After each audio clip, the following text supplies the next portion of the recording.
push the button on YouTube. Okay, we're live on YouTube.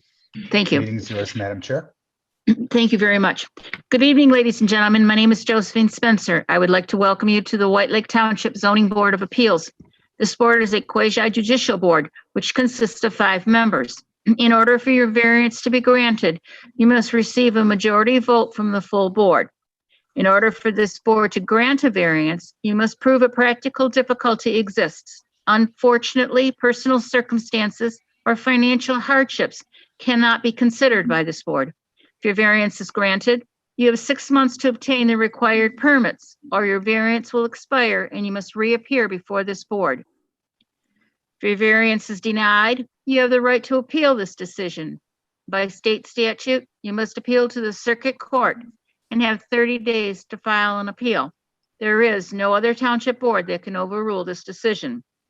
All cases will be heard in the order they appear on the agenda. I will call the case, staff will give their review, and the proponent will have 10 minutes to speak. The board will then ask questions of the proponent, and then the public hearing will be opened.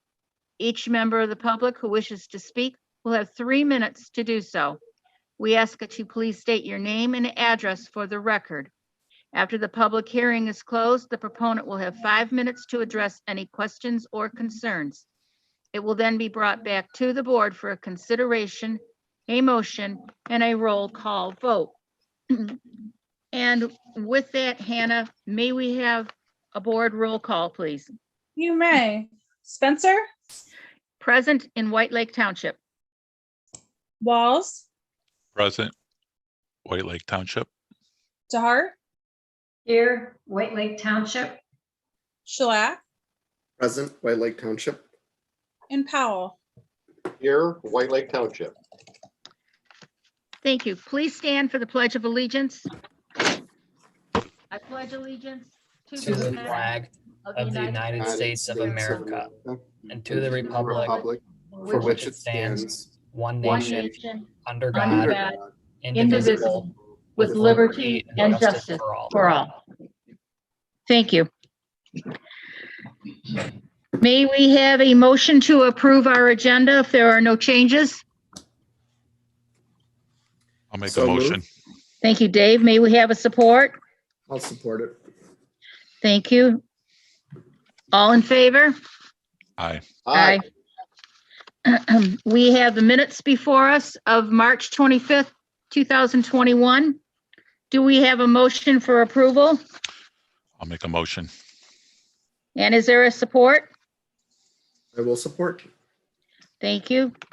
And with that, Hannah, do we need a roll call or can a voice do okay? Voice is fine. Thank you. All in favor? Aye. Any opposed? With that then, calling our first case.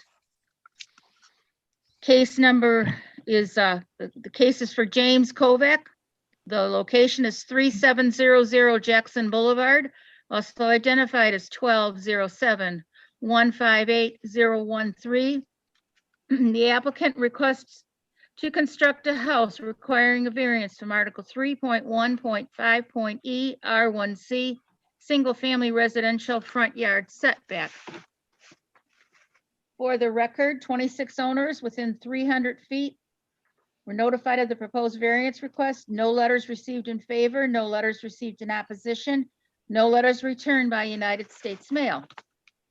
And with that, may we have staff report, please? Thank you, Madam Chair. Good evening, board members. This property may look familiar. It was before you at your last meeting. At that time, the applicant was granted a 6-foot side yard setback, so a 4-foot variance on the east side property line to construct the proposed house. At the time, there were also variances granted to address the area and width deficiencies of the lot. At the meeting, it was discovered that this,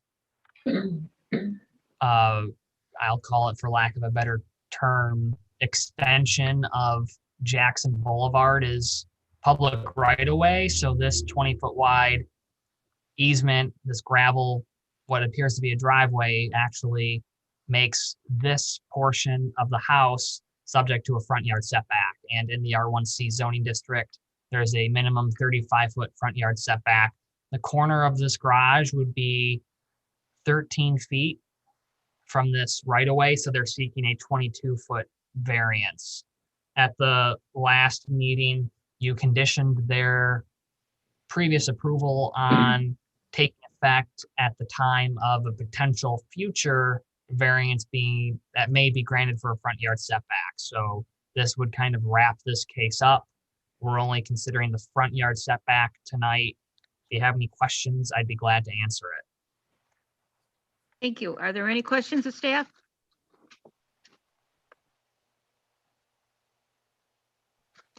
If there are none, then Mr. Kovac, you're up, sir. Welcome back. Thank you. Thanks for seeing us again. I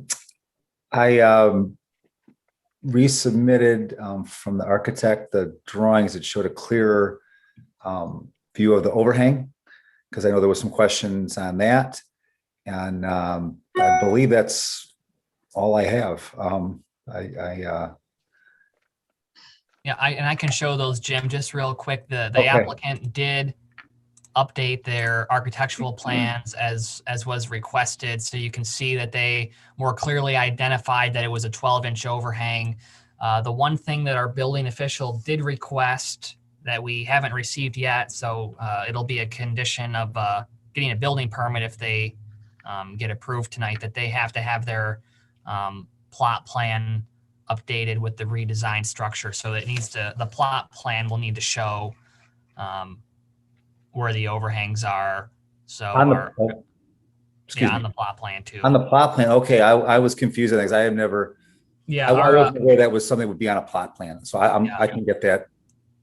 I have no doubt that you'll be able to get it. Our building official sent you an email on Wednesday, April 14th, asking for that. So Okay. that would just be a condition to get a building permit that be done. Okay. The location of the house wouldn't change, but you just want to see the actual overhang to verify. Right. Okay, Yep. gotcha. Okay. Yes, sir. Yep, we can do that. Are there any questions for the proponent? If there are none, then Brian, could we please open the public hearing up?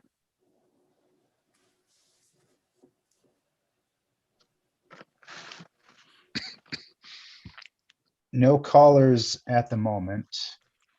Okay. There are no callers. I will wait a few seconds.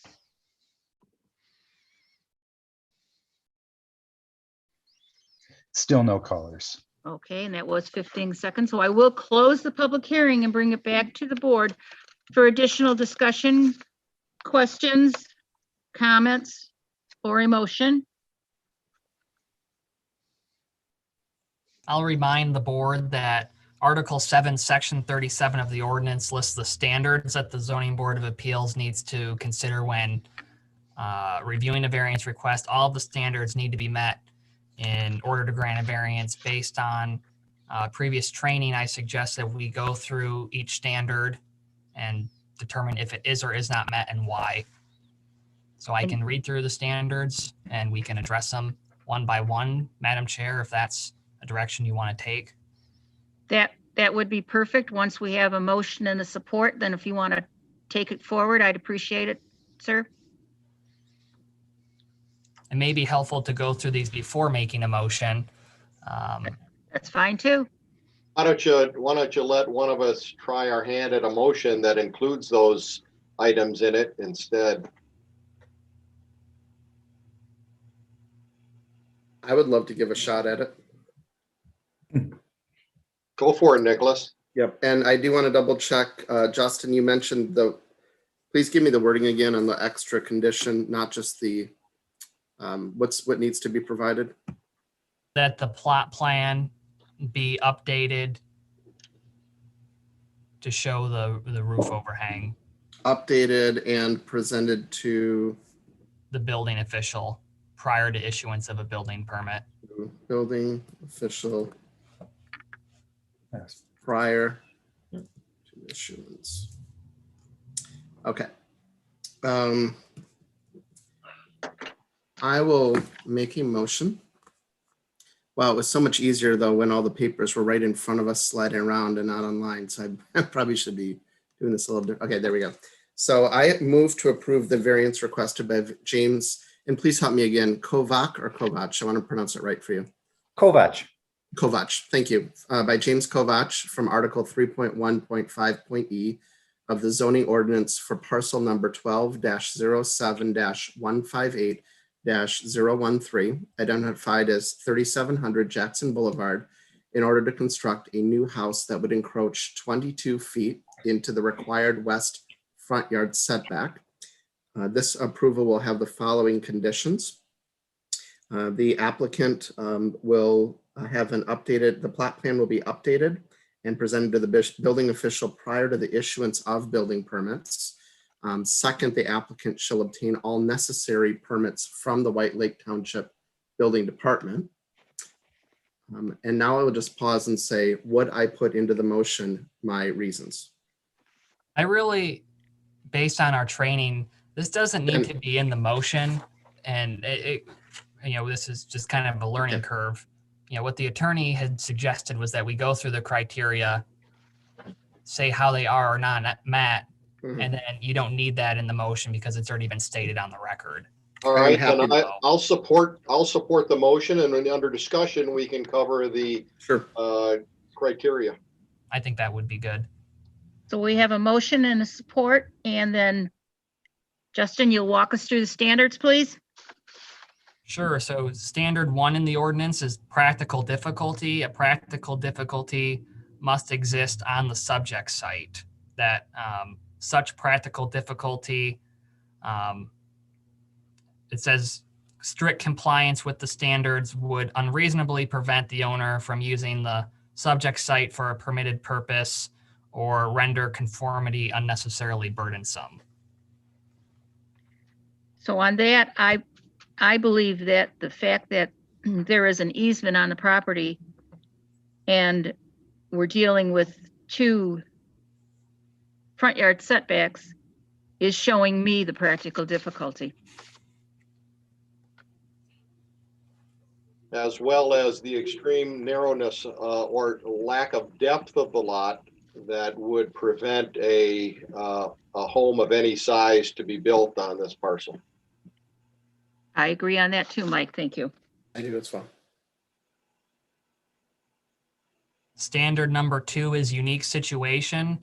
The demonstrated practical difficulty results from exceptional or extraordinary circumstances or conditions applying to the subject site that are different than the typical properties in the same zoning district or vicinity. This is where I would see the right-of-way coming in as a unique situation. Also leading to the practical difficulty, which is the 2 front yard setbacks. I agree. Number 3, the applicant's problem is not self-created. Which for Yes, clarity, this is something I believe that this is an existing situation that the applicant did not have any control over. and Justin, for clarity, just moving forward, not just for this meeting, but all of them, it could mean by the current applicant or a previous owner, even a current owner or previous owner of the property, right? Correct. Okay. I do not believe that this is self-created. This is definitely something that's been there, and it appears to have been there for quite a while. It was actually created in the original plat and under no control of the current owner. Great. Standard number 4 is substantial justice. The variance would provide substantial justice by granting property rights similar to those enjoyed by the majority of other properties in the vicinity and the same zoning district, and the decision shall not result in substantial adverse impacts on properties in the vicinity. I believe this will grant substantial justice because they'll be able to build a house more consistent with the homes within the neighborhood. And on top of that, I see that this construction would result, I cannot see evidence that this would result in any danger or discomfort to any neighbors. And I agree with you on that, Nick. And this is the only way, quite frankly, that the owner can upgrade and improve his property. Standard number 5 is minimum variance necessary to grant relief by the practical difficulty. And I do believe that they are asking only for the minimum. They have not requested any excessive variances whatsoever. Correct. And really this, I believe that, in that vein, it's minimum variance necessary. Nothing more has been asked, as a result of the right of way even being there. So it still keeps coming back to that right of way situation, which is leading us. Which is to your this variance practical request. difficulty. Thank you. Any other comments? If not, Hannah, may we have a roll call, please? And I will just say real quick, when you're making your decision, now that you've stated this factors on the record, you can just say yes or no without elaborating. Unless we like to talk. Sure. No, I'm a- no. Come on. I do it for a living, please. I will say you can talk if you want, but your vote is going to be recorded as yes or no without. Oh, really? Oh, Explanation. well, that's fine then. He's trying not to overwork the secretary here. All right. That's fair. That would not be substantial justice to you. Spencer, Yes. Powell, Yes. DeHart, Yes. Shellac, Yes. Walls. Yes. Sir, you have your variance. Make certain that the plot plan is updated and shown to the building department before you pull the permit. Give the staff a week or so to get a rough draft copy of the minutes out. You'll need that to take with you. You have 6 months in which to pull the permit, or you're back before us again, and good luck. Thank you. Congratulations to you. Thank you Congratulations. very much. Look forward to seeing it built. Yeah, Thanks. let's do. Our next case is 10697 Castlewood Drive, also identified as 1234-151-004. The applicant requests to construct a single-family house requiring variances from Article 3.1.6.e, R1D, single-family residential, side yard setback, and Article 3.11.q, water feature setback due to the proposed buildings setback from the water's edge. Variances from Article 3.1.6.e, R1D, single-family residential minimum lot area and minimum lot width are also required. For the record, 11 owner occupants within 300 feet were notified of the proposed variance. No letters received in favor, no letters received in opposition, no letters returned by United States mail. And with that, may we have staff report, please? Thank you, Madam Chair. This property was before you on October 15th, 2020, and the Zoning Board of Appeals approved variance requests from the applicant to construct this house that you see on the screen. Variances are valid for a period of 6 months from the date of approval, unless a building permit is obtained during that time. The applicant did not obtain a building permit within the 6 months, so the variances did expire and are void. The variances granted in October were a 4.5-foot variance from the east side yard setback, a 20-foot variance from the natural feature setback, which is the west side yard canal. There was a 14-foot variance granted for lot width and a 2,000 square foot variance granted for lot size. This property is zoned R1D. It's located on the west end of Castlewood Drive on Sugden Lake. So it's 66 feet in width and 80 feet is required in R1D, and then 12,000 square feet is required for lot size, and their parcel is 10,000 square feet. Those variances run with the land. They're not subject to getting a building permit, so you don't have to reconsider variances for the parcel size or width. The request has changed slightly since the previous proposal. The accessory building was shifted north and is located just over 3 feet from the front lot line, and that would require a variance of almost 27 feet from the 30-foot front yard setback. This variance was not published, as I was initially not aware that this building had shifted, and apparently there was a carport, or there is a carport proposed now, and there was last time. I didn't know it. Apparently this dashed line is a carport, and you can see, or the roof overhang of a carport, and these, I'll try to zoom way in. These black dots are symbolizing posts for a carport. So that variance was not requested, or it wasn't published, so that they would need to come back for that. It's not something that could be approved tonight.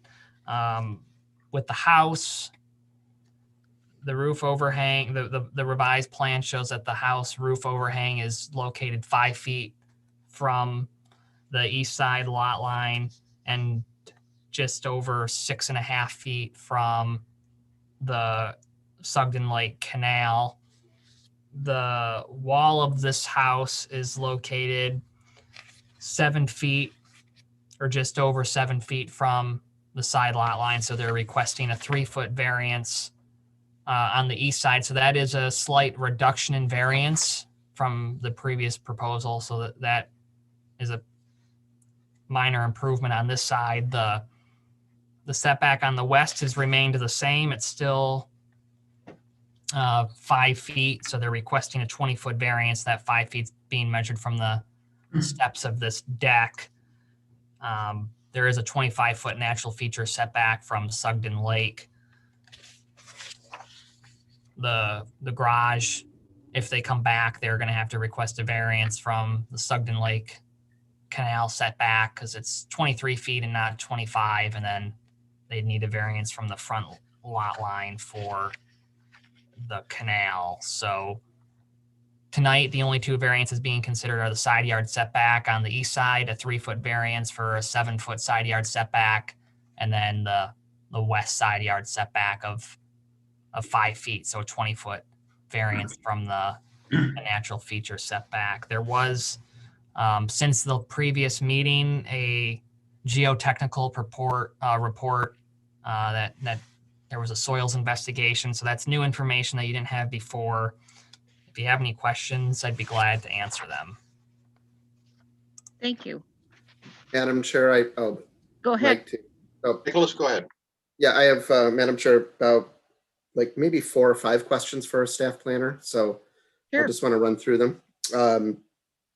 First, just as a reminder, I did make the initial motion on this over 6 months ago, and it had that condition, which was one of our colleagues here, recommendation for the seawall, also the 1-foot depth of water. So it's just a comment. So for Justin, do we, when was this property purchased? The applicant purchased this property in April of 2019. Have the ordinances changed since then? No.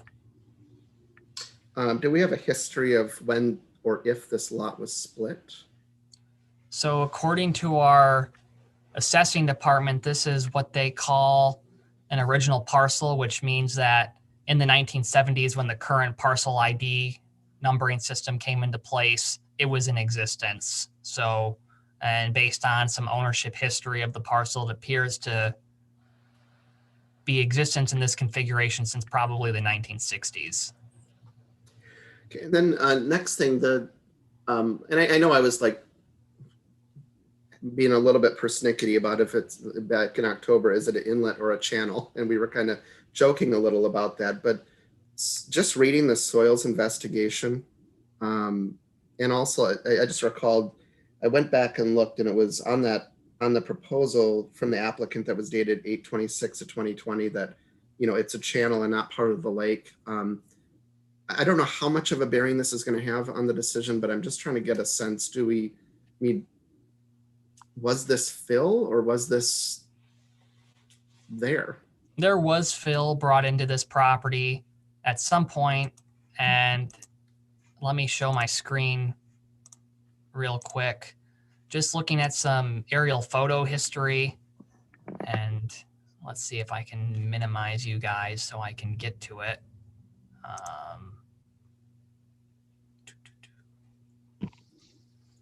Hold on.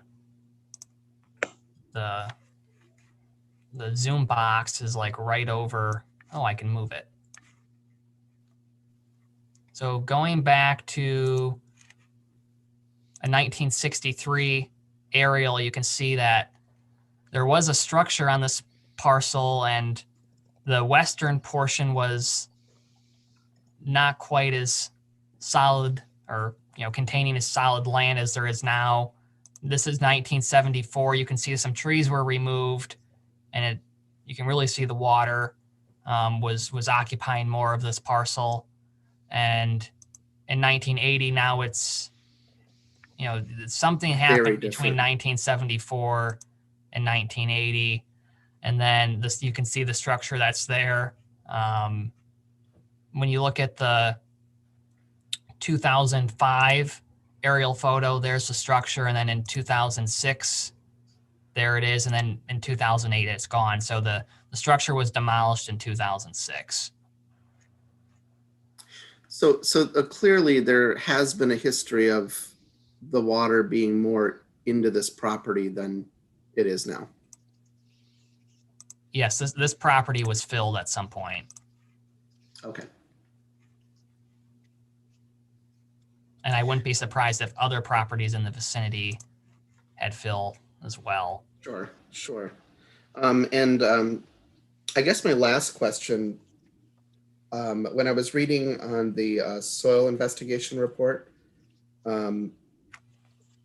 it was on page 2 in paragraph 3, one of the last sentences, having to do with a question of if there would be a danger to the neighbor's house from the vibrations or from the construction. So that's on page 2, paragraph 3 of the soil investigation. I don't know if that's something you're pull up, or I can pull it up. There are some engineering concerns just based on how this house would have to be constructed on piles and how they are, I guess, driven into the ground. And I don't know the status of foundations of other structures in the vicinity, but vibrations based on the boring logs could shake other structures off a foundation if it's not done safely and properly. Okay. Those are my questions. Thank you, Justin. So, Justin, I'm assuming that if this lot's been filled, then more than likely the fill has also gone on to the lots adjacent. My main concern is, I know there's different kinds of pilings that can be used, and I believe if you're using one type of a piling, there's a greater chance for vibrations than if you went with a different one. And it is strictly an assumption on my part that obviously the one that would be less shaky, for lack of a better term, is probably a more expensive piling that needs to be put in.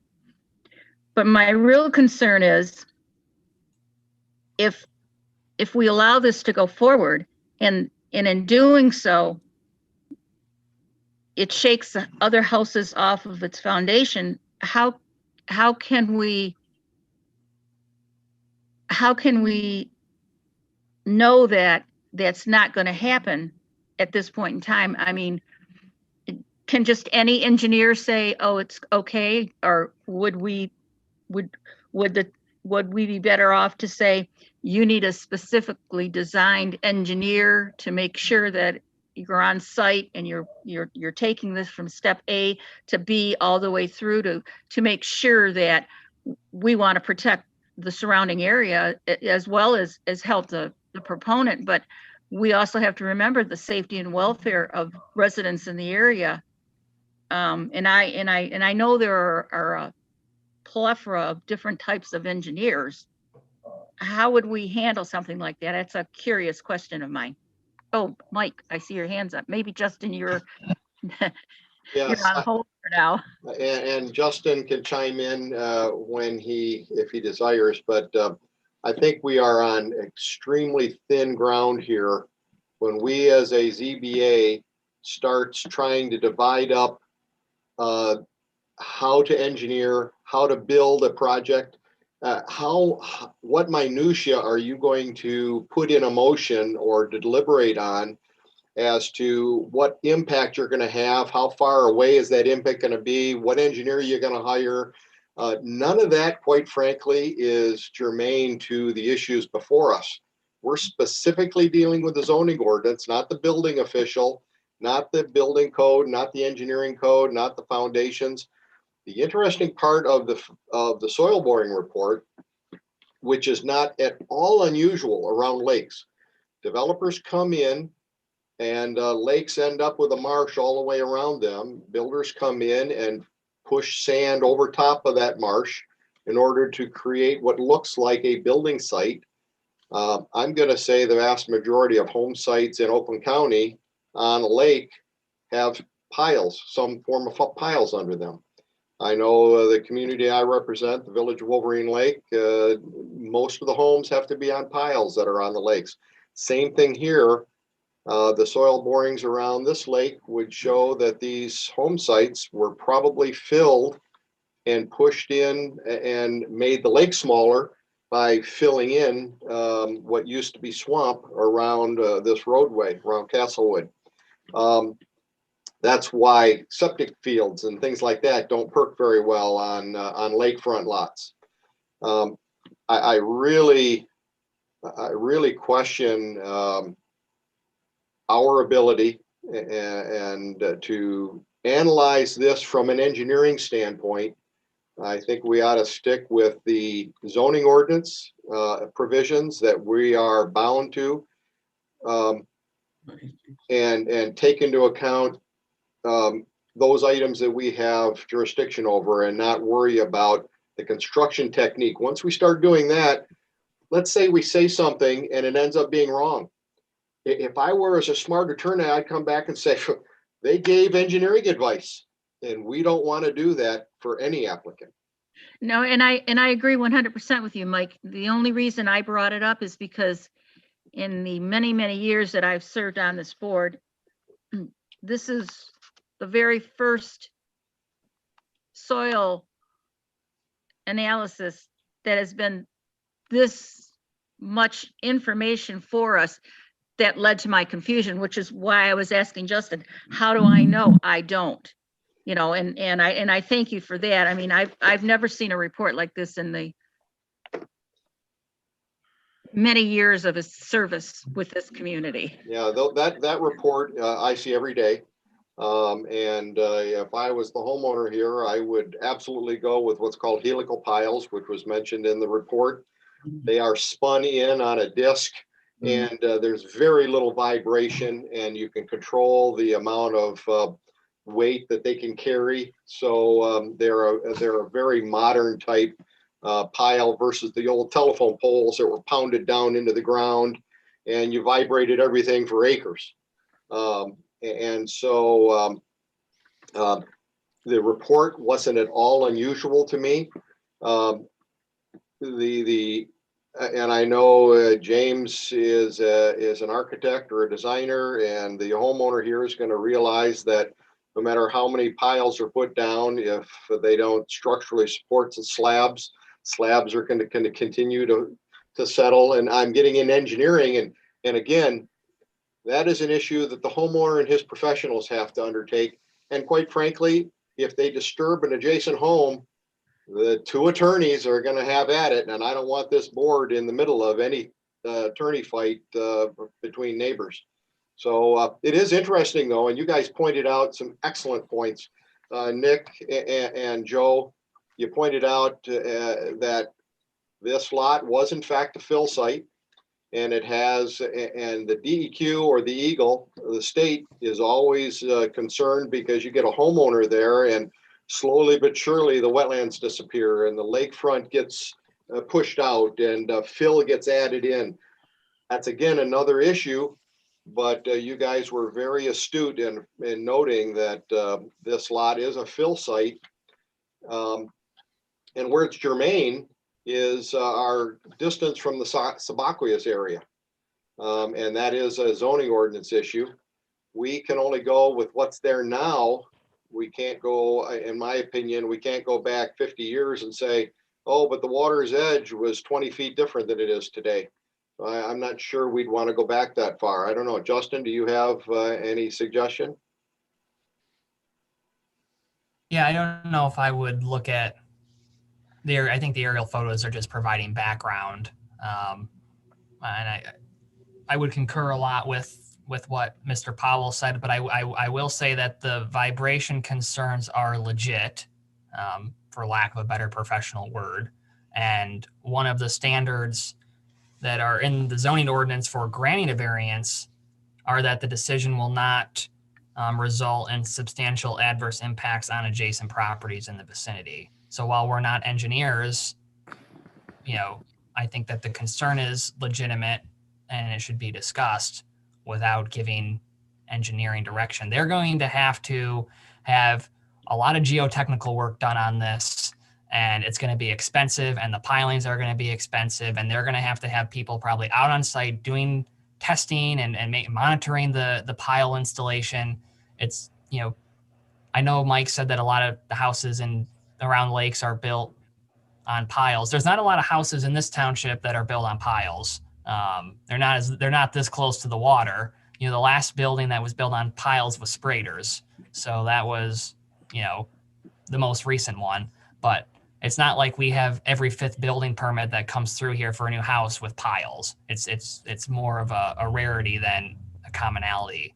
So you can build on any site with any amount of money, and engineering, but so while I agree with Mr. Powell, I think the concern is a legitimate one. Now, Nicholas did point out something in the report that if any excavation occurs adjacent to a home, there's the possibility of undermining adjacent properties. And the soil report, geotech report said any excavation, you have to be careful. You can solve that by putting a sheet pile down that protects the existing wall of what you're going to be excavating. In this particular case, with the helical piles, they're going to drill piles down, and then they're going to frame a box that they're going to pour concrete in that's going to set on top of those piles. And that has to be down about 3.5 feet. So if they're going to excavate down along the property line, they're going to have to be careful that they don't undermine any dirt along a property line. Even you can't forget about the structure. They can't even undermine the soil coming from the property line. So all of that is part of a construction technique that they're going to have to be mindful of.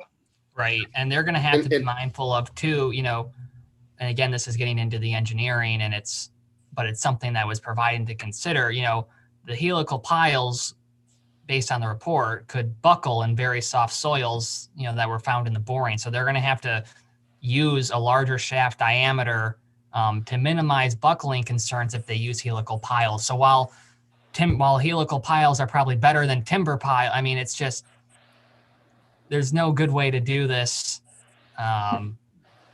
It's a challenging site to build on. It's probably the most challenging site to build on that this board has considered in the time that I've been doing this with you.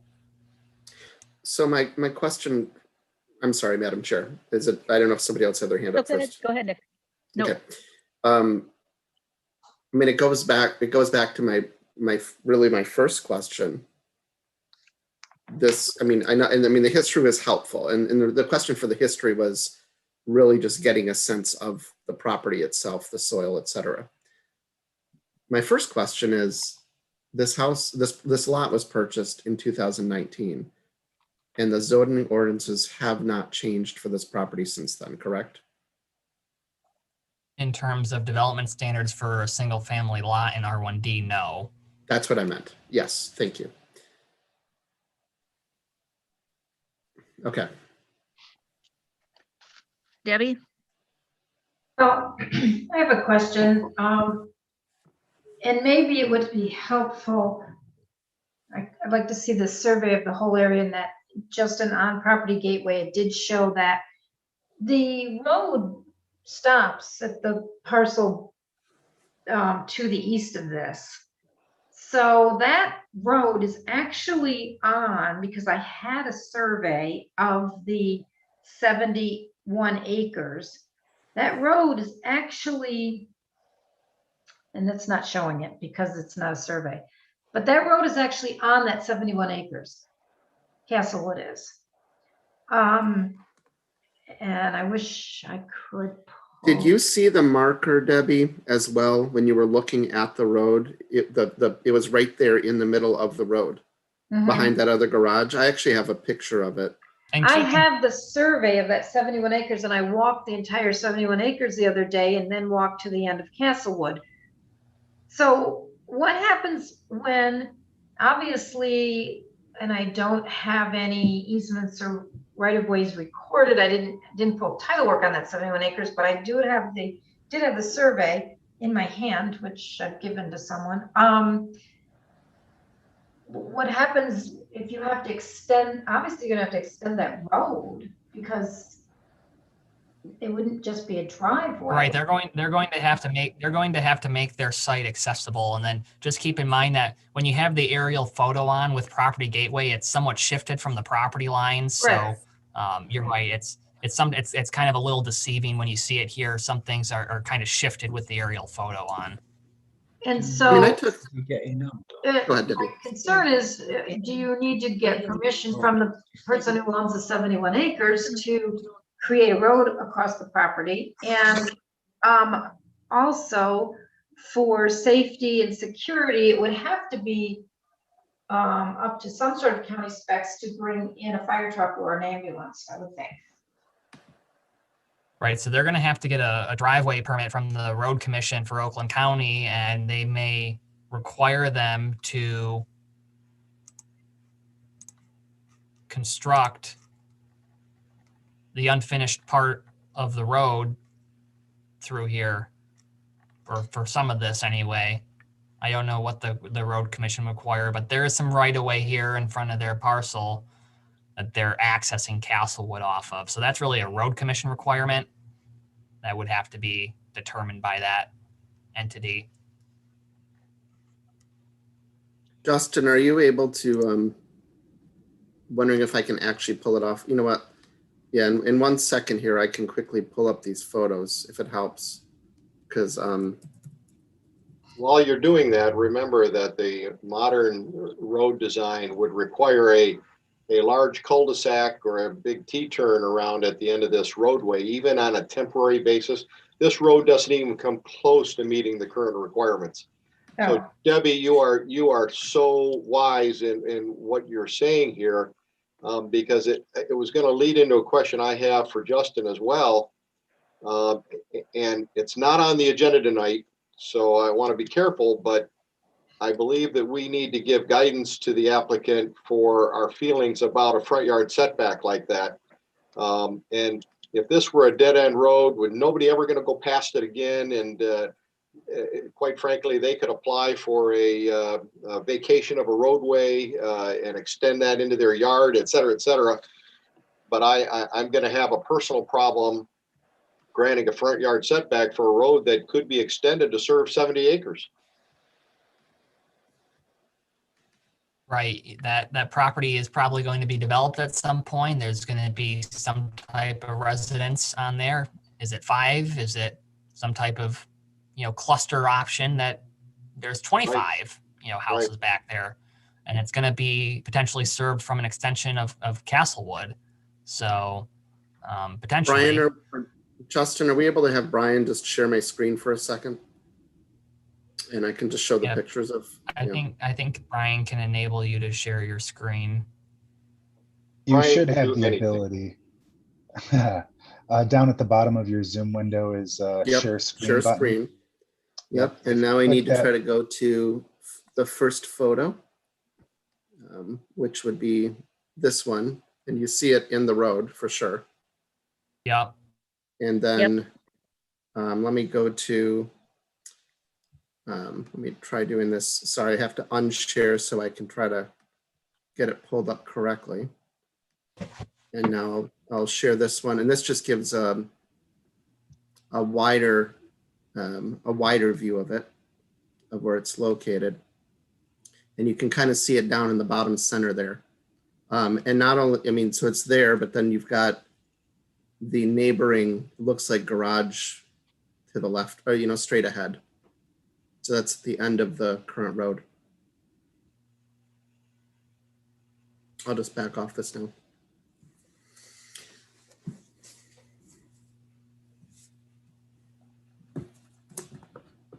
Thank you, Debbie, for pointing that out too, because yeah, I actually was surprised when I just looked down and first saw that right under my feet.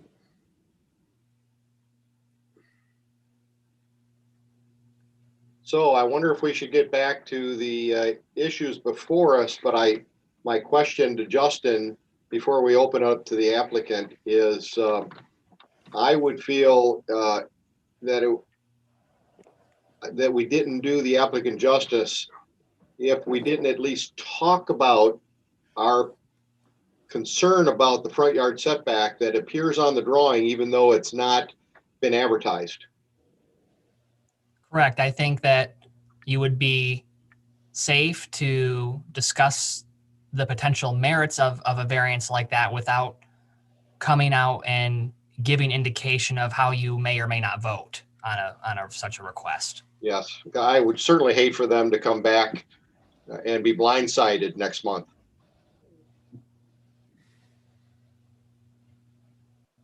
I agree with you, Mike. So Madam Chairman, what do you think we should do? I don't have any questions of staff, I don't believe. Does anyone else have questions of staff? If not, I'll open it to the proponent. I wondered if I could see the, I'm looking at another screen. I wondered if I could see the drawing, the site plan again, Justin. Good idea. Yes, that'd be helpful. Thank you. Let me bring that up. One moment.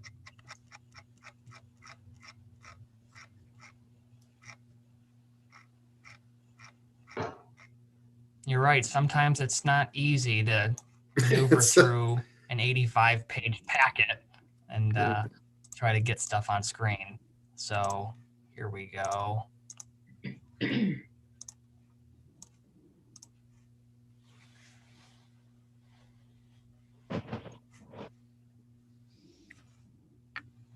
Thank you.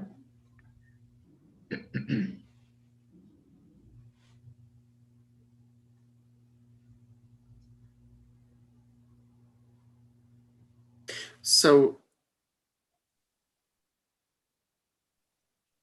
one part of this then is we will not only address the shift to the north, but this will also factor in the thing that Debbie and I raised as well.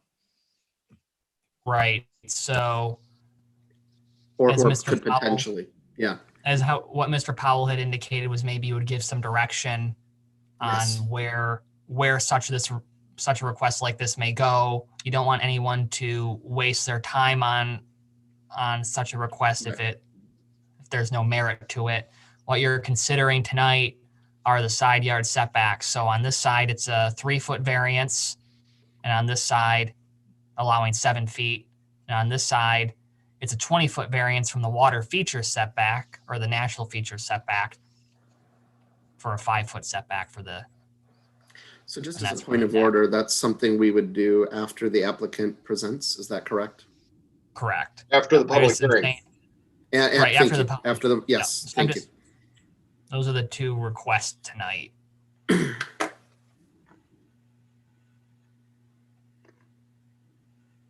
Are you good with that, Debbie? Thank you. Yes. Okay. In that case, if there are no more questions of staff or additional discussion, then I'll open it up to the proponent. Mr. Nellis, you're up, sir. Thank you. Thank you, Madam Chairman. Thank you, Justin, and thank you for the board as well for your considerations tonight. And for all of the helpful things that you've shared with us already. I do really appreciate that. We ran out of time with the previous permit application because the engineering company that we'd employed had some other work that, and so they put us on one side. So here we are. I'm going to ask the architect, James Nellis, to answer some of the questions that that have been raised, and then I can come in if I need to with things. So James, would you like to share some of the things that we have on the table? Yep. Good evening, Madam Chair and the board. My name is James Nellis, 1331 Cornell Drive, Southeast, Grand Rapids, 49506. And so I'd like to sort of go through some of the things we've done to move this project along since the last time we saw you 6 months ago. So we did get a new survey, which was required by the board last time. And that's the one you see now reflected on the plan. And we resited the house, basically made sure it could fit within the survey and within the previously granted setback that you gave us last time. So we did that. We had a seawall staked out by Nick Page of Nick Page Landscaping, and he's done several other seawalls on Sugden Lake. And you might have seen that line if you went out to the site. That is waiting for approval from Eagle. I believe they visited, but not said yet, given us the green light.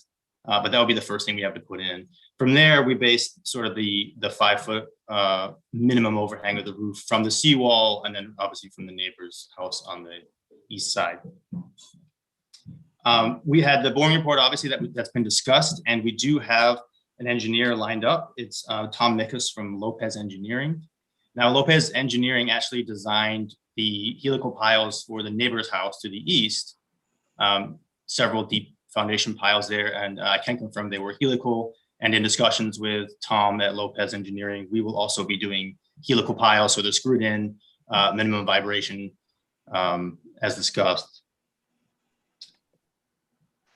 We did push, I know the carport cannot be sort of approved or sort of discussed tonight, but we did push, we pushed it to the east to sort of get away from the softer soils of the lake, because we found out that the neighbor has just larger 42-inch spread footings for his garage, and we're hoping maybe we can do something similar and avoid deep piles under there. Again, that's all up to the engineer to say whether or not that's possible. But we ended up, I know it was missed last time for various reasons, but we just sort of flipped the relationship of where the workroom was and the carport. We just sort of flipped them around north to south. And then the house was just sort of massaged and elongated slightly north to south, just to fit on a 6 foot planning grid. That was in discussions with the engineer at Lopez. We had a well company out, and he's cited that we would put the well water below the master deck on the south side, so that we can still access it through the deck if need be. And so that's sort of all the progress. As I said, we got hung up with the waiting for the new survey, waiting for boring, and then the people came in before us on the engineering side, so we got delayed there. But I think that's all I have for you. So I'll turn it back over. Thank you. Any questions so far, board members? Mike, go ahead. And this is not unusual. I'm not telling you something that I haven't told anyone else in this. And this board has the ability to allow you to break the law. And by doing so, we have to allow you to break the law as little as possible. And therefore, the issues that you'll hear us discuss towards the end are going to take a little different turn than it was the last time you appeared before us. But I guess I need to understand why you pushed the garage and the carport so far to the north. We as a township would much prefer you not have any backyard between the house and the garage than you asking us to give you permission to put it so close to the road. And this is, we're not going to debate this tonight, but we need to, I need to understand why you think this board should, why the township should grant approval to be able to put that garage so close to the road instead of you giving up some of your backyard. Sure. First of all, I just want to say that because of the mistake from last time, we didn't realize that the carport, it was about, I don't know, Justin, maybe you can confirm, 3 to 4 feet from the property line last time. And somehow we all missed that from the drawings. So we were under the impression that it was still okay to go ahead, and we just shifted it to the east. So I didn't want you to think we were trying to take more room than we initially asked for. But we looked at several configurations. We tried one going lengthwise east to west, and it blocks the front door, and you sort of have to go around into the, into the side yard to get through to the front door. We don't want to be too close to the lake because obviously the closer you get, the softer it gets. When we didn't want to crowd out the front door and come down, it just made the most sense to aesthetically line it up with the roof of the house and to be able to come in down the side and leave room, for just leave some breathing room between the house and the garage. Okay, one of the things you have to understand, and if you were listening to the previous applicant, there is a difference between what you want and a practical difficulty and a hardship. The zoning ordinance doesn't guarantee you can have a garage at all. Doesn't guarantee you can have a carport. You could, if granted some variances tonight, you could end up with the house with no garage variance whatsoever. Now, it's a beautiful lot, and I would personally love to live there, even if I didn't have a garage. I mean, it's a gorgeous lot. Here in Michigan, we like to have a garage, and especially on a lake lot, you have to have a spot to be able to keep your toys. But it's not up to us to make that happen just because you want it. So you have to, next month, I'm just warning you, you have to convince this board that there's a hardship here that you didn't create. And therefore, there's a reason why this board should give you that variance. It's not because you want it, it's because there's something unique about what's going on here. So I'm just kind of laying that out, and my colleagues can ask you questions about that as well. I just wanted to make sure that you were not blindsided thinking that, oh, this board's an easy board, we're going to grant you permission to put a garage and a carport there. So I'm going to back off now and see what the public has to say. Thank you, Mike. Yeah, Madam Chairman, may I just say thank you for sharing that with us, Michael. As James said, we really didn't understand from last time that we shifted the carport over. I think it sits probably about as close almost to the property line as before. So we didn't really realize, and it was only when we shared the plans again with Justin that I think Justin kind of noticed it, and it was missed the first time by all of us. So, and thank you for what you said, and we'll take that into consideration. So. Any other comments before I open up the public hearing? Debbie's got her hand up. Yep, go ahead, Debbie. So right now, and it's been a very dry spring so far, right now the whole lot is very squishy. So obviously you're going to put the piles in. Are you going to then fill on top of that? And then what would that do to the elevation of the lot compared to the neighbors for runoff? Some of those questions are in the hands of our engineer to guide us as to what happens once we come out of the ground. Our discussion centers around having the lightest minimum amount of footprint that we can in terms of weight. So we don't want to do, we're going to try and avoid bringing in fill as much as possible. We may avoid even doing a crawl space altogether and just have it come out of the ground, bring our our house down to the ground around it, and basically have it sitting up on the piles. The elevation of the house would be, it's going to obviously sit above the floodplain, which you can see pointed out on the new site survey. But again, some of those questions are in my engineer's hands. Something that, this is an engineering point, bringing in fill to this site is going to cause potentially some severe instability, and the whole thing could slide into the lake. So that's an engineering design thing, like we talked about earlier. It's just a very, very challenging lot to build on. A lot of engineering that's going to be required. Yes, it's a consideration, but yeah, I wanted to give you engineers, not that I'm in engineering, but an engineering perspective on that. Debbie, bringing fill into the site would be or could be very problematic. Yeah, Madam Chairman, if I could just speak to that. As James said, we were hoping that we really could get away with bringing fill into the site, or a minimum amount of fill, by designing the foundation. Well, the engineers will design the foundation in a way where the house will sit on the piles and on steel beams, rather than have dig down and have a full concrete foundation and all of that. But again, I'm not an engineer, and James isn't, but we've been talking to the engineer about that possibility, and that's how they're going to design it. And they are the engineers that designed the neighbour's foundation as well, so they're well aware about how the neighbour's property was designed, the foundation. And so we wanted to, we've been working with the neighbour in what we do as well. So I think the neighbour's on anyway, may be able to speak about this. But thank you for your observations that you've made. Thank you. If there's no more comments, I will open the public hearing. Brian, is anybody in the audience present for this case? No, we don't have any callers at the moment. Okay.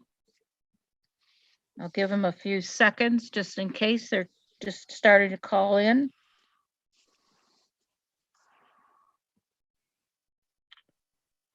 And it's been over 15 seconds, so I will close the public hearing and bring it back to the board for additional discussion, consideration, or a motion.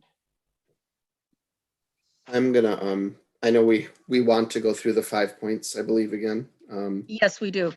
And again, I know I made the motion last time, but just with more information, I think knowing the fact that the property was purchased in 2019 with, full knowledge of what the variances would be required. If this was a property, owned by a family since 1970 or something like that, and things had been changing through that time, I actually think that's what creates the practical difficulty. Is that they've had something and now that comes into effect. Certainly, yes, we can talk about closeness to waterway, et cetera, but there's a variance needed for these, because of the closeness, the natural feature. I won't get into this yet. For me, it is definitely a unique situation, but from this part, I'm just thinking it was purchased 2 years ago and nothing, the requirements haven't changed. On top of that, the matter of substantial justice, we're not engineers. Well, one of us, but you know what I mean? Like, no, we're not here giving engineer advice. And that is, and I like that Mike reminded us of that, and I really appreciate that. But I see myself here as somebody who, as we remember, it has to do with the whole area and not just an individual property. And just even reading that part of our ordinance, substantial justice, the justice would provide substantial justice by granting the property rights similar to those enjoyed by the majority of other properties in the vicinity. Okay, so that's where we can say maybe going down the waterway and other properties in the same zoning district. It continues, the decision shall not bestow upon the property special development rights. We know that, not enjoyed by other properties in the same district. Or which, and this is key, might result in substantial adverse impacts on properties in the vicinity. And then it goes on to a lot of explanations, including one which may endanger the public safety. I'm not saying that it's going to endanger the public safety, but I mean, we are not giving engineering advice, but we have a paid engineering report in front of us. And we asked for it, and we have answers. So that gives me concern. I'll Thank you, stop. Nick. Yep.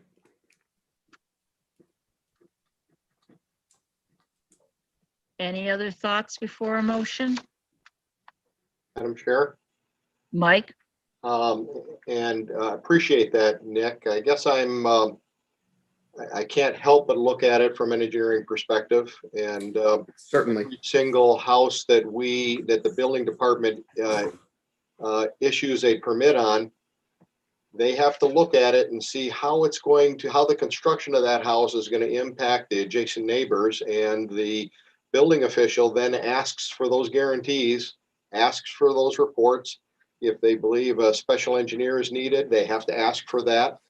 What a shame if we had to go through every single consideration the building department has to in order for a building permit to be issued.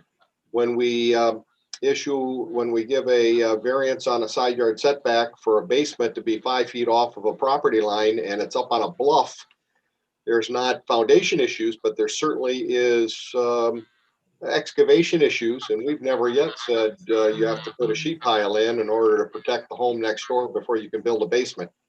So I really caution us to go down that road.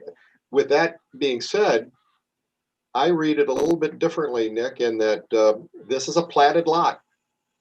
It is platted as a building. Not I'm sorry, what? It's not a platted lot. It's not a platted lot. I'm sorry. Did I miss that then? This is not part of the subdivision. No, it's not a platted lot.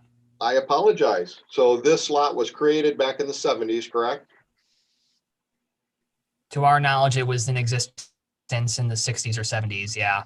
Okay, and how That's about as far back as our records go. how about the rest of the lots to the east of this? Are all of those platted lots, or are all of those lots like this one? I can check. See where I said substantial justice. If all of those other lots, and this is another lot served by Castlewood, and all those other lots were approved to be able to be served that same way. If this lot was developed at that same time, now I'm questioning, all right, if we don't at least act on this, are we not giving him substantial justice to do the same thing that his neighbor was able to do? I just throw it out there. So I have a question. If it's not a platted lot, how did the lot come into existence? That's where I was curious too. Was this a land division that just was a split? Yeah, they're all meets and bounds parcels. So hold on a second. Okay.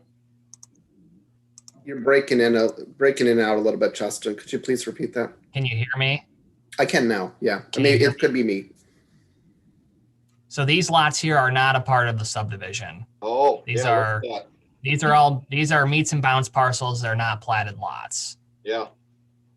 All right. So the subdivision is here. All this is meets and bounds. So the parent parcel was probably part of that 70 acres there. Must have been. Yeah. Right. It was probably 80 acres at one point, and they did some splits. Okay. Therefore, your observation that Castlewood being over top of that parcel was granted the ingress egress access. Right. So, Mr. Powell, even though we've got, yes, the substantial justice aspect of it then being similar to the other pieces of property, And yes, we're not here to give engineering advice. We still have right within it that we have to consider adverse impact.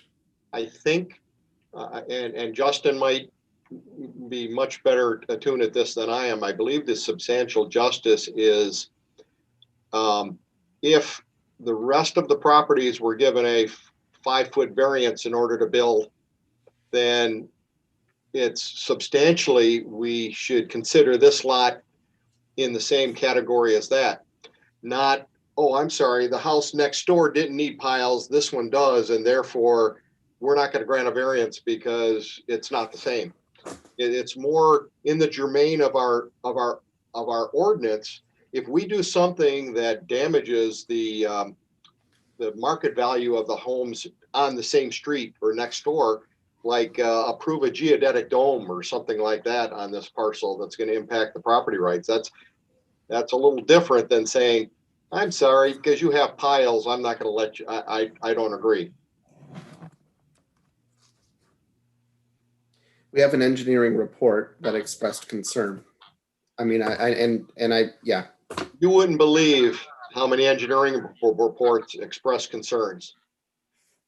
What also about the, what also do we do with the, I mean, taking a little bit of another part of this, what also do we do with the fact that the property was purchased with these variances being required? I mean, this is not a, that's not a question. Nick, I think you're right to point that out. I think that's the question. Did they know that this lot was different than any of the other lots? And do we now consider that those same points in our decision? That's a legitimate question, Nick. Yeah, and I really appreciate your sharing what you've seen on engineering reports too. Thank you. Oh yeah, engineering. Yeah. This engineering report doesn't scare me at all. Okay. Every builder that I work for gives me an engineering report like that, and I give them advice as to what to do. So that doesn't bother me a bit.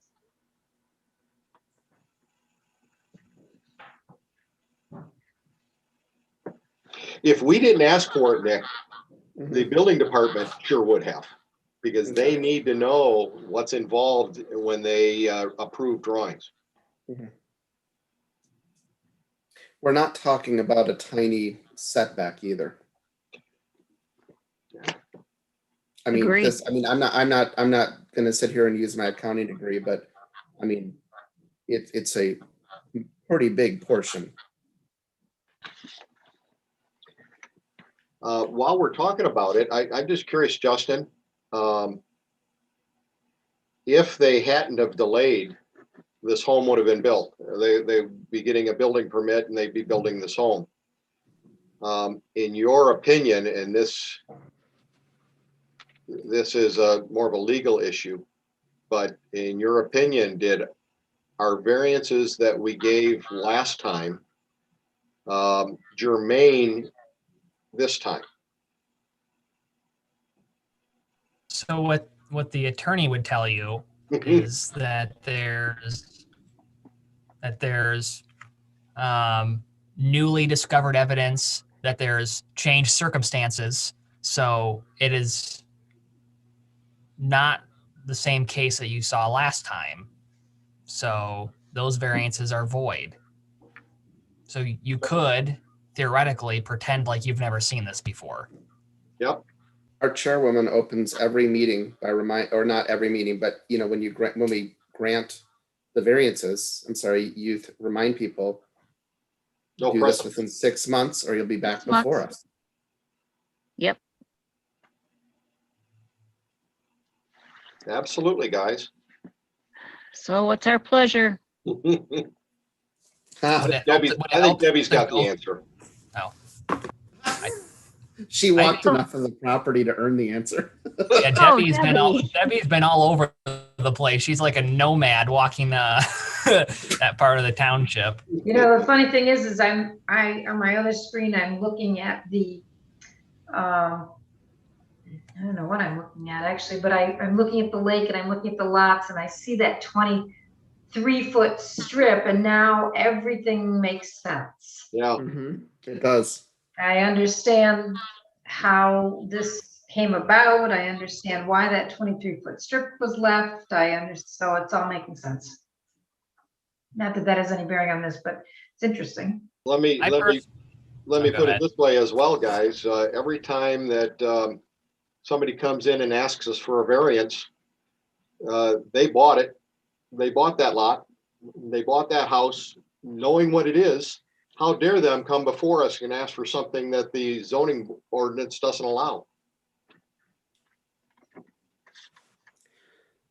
Well, and that's where we have to ask ourselves, are we asking for a little bit to, reasonably put a home on the property? Or are we asking for just eyeballing 30, 40%? I don't know, maybe 25, but still. Yeah, that's why they pay you the big bucks, Nicholas. Yeah. I personally think it would be helpful to go through the review standards before making a motion, and that might determine that might help you guys make a decision. So if you're okay with that, maybe we could go through the standards. I think that's a marvelous recommendation, Justin. Why don't we start? That's why he's actually paid the big bucks. Yeah, there Paid you the go. big bucks. Exactly. Don't tell anyone. So Not public record at all, I'm sure. Yeah. yeah. Go So standard number 1 is practical difficulty. A practical difficulty exists on the subject site, and strict compliance with the zoning ordinance standards would unreasonably prevent the owner from using the subject site for a permitted use, or would render conformity unnecessarily burdensome. This is kind of where my point was coming from. We've got a lot of record that to anyone driving down that road would say, gosh, I'd like to put a house here. And it's certainly they say, oh, there's water on a side. That's going to be some difficulty. The lot's narrower than normal. That's a difficulty, but all the lots are the same width all the way up and down the street. So this is where I think that it's an obvious to everyone that there's a practical difficulty on this lot. And the other issues might determine that practical difficulty is too difficult. But I see this lot as an extreme practical difficulty in building. I believe they've done a good job. I'm sorry, David. They've got it on a low profile home. They've confined it. They've shrunk. Certainly they might want another 10 feet onto the house, and they know they can't. So they've kind of massaged it in there.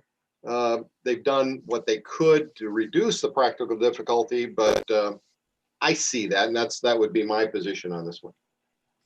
Yeah, in fact, what you're saying, Mike, is I was in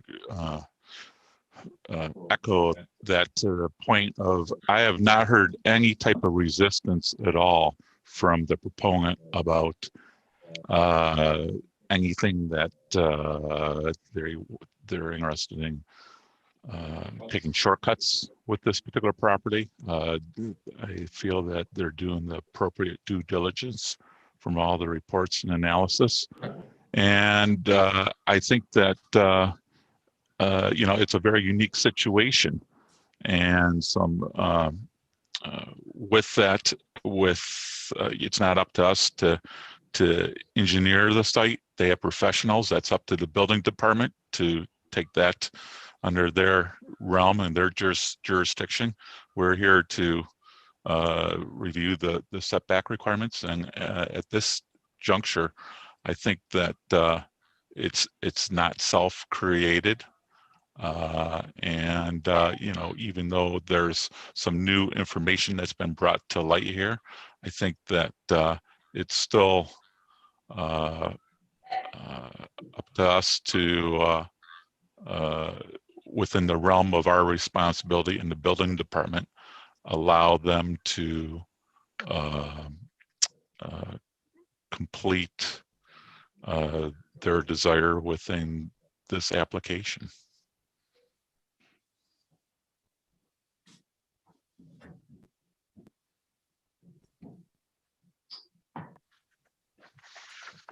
Thank you, Dave.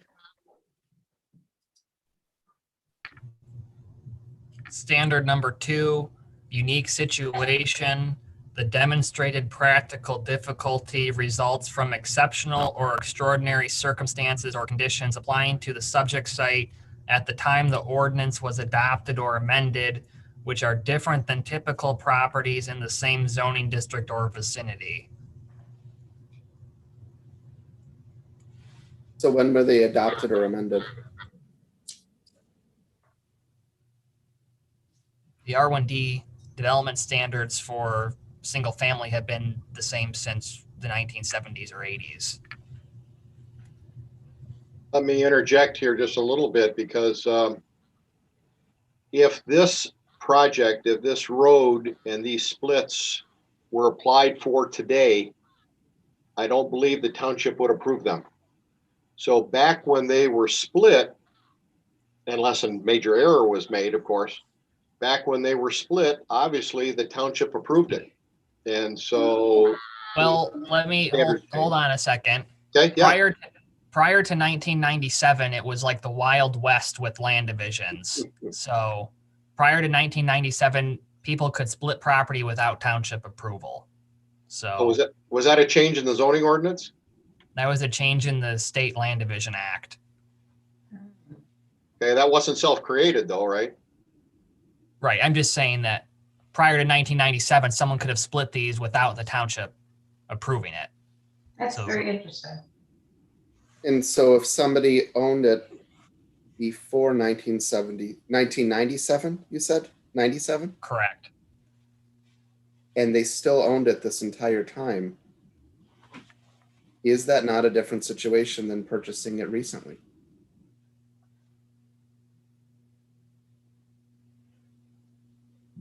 So are you saying that if a vacant parcel comes in to the township, it should remain vacant forever because it was bought more recently than the ordinance than when it was created? I hear your point. My point is when properties are purchased, I'm sure we're talking with two very knowledgeable people here. We become aware of what we can and cannot do and when we have to go for variances. And we're not talking about a typical variance here. Or it just yeah. It's tough, man. It is tough. Because like I said, just over 6 months ago, beautiful design, beautiful piece of property. I mean, looks brilliant. It just does. It does. It's just. And yes, I still believe, in the sense of if that house was sitting there right now, it would be incredible for that neighborhood in terms of the value or the aesthetics. But,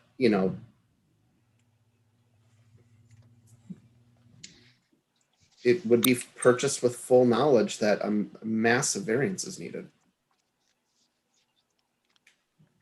And again, I know we're not doing the 1, 2, 3, 4, 5. I'm sorry, Justin. No, this is the whole reason that we want to go through the standards in this manner, to elicit this kind of discussion. So you're following the process that it's been directed that we should follow. So even when we have unique situation, can a property be so unique? Because I would definitely say this is a unique situation. How can it be? It's obvious it is. So the question is it unique? And is it different than the typical properties in the same zoning district or vicinity? So there's two parts. Is it unique? And I would say it's absolutely different from the others. Because of the water feature? Yes.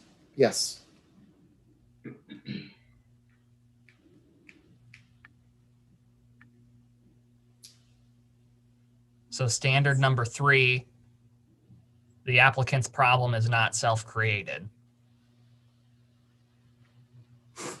Well, it was self-created if you purchase a property and if you had spoken to the township, you would know you'd need to go before the zoning board of appeals for variances, because unless you can fit a house in with the setbacks, I guess it is self-created. Mhm. But would they necessarily know what type of house they're going to put on it at the time they're going to purchase it? So the township would say, what do you want to put, what type of house do you want to put on the site? So if you could build a very narrow house and keep it within the setbacks.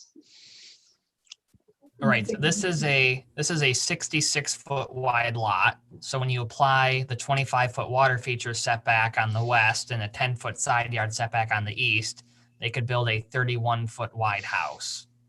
So typically you don't want to build, a house that's less, 20 feet is obviously the absolute minimum. 31 is better. It's the water feature, which is the uniqueness of this parcel that is causing that, because if you didn't have to be 25 feet from that, you'd only have to be 10 feet. Right. Right.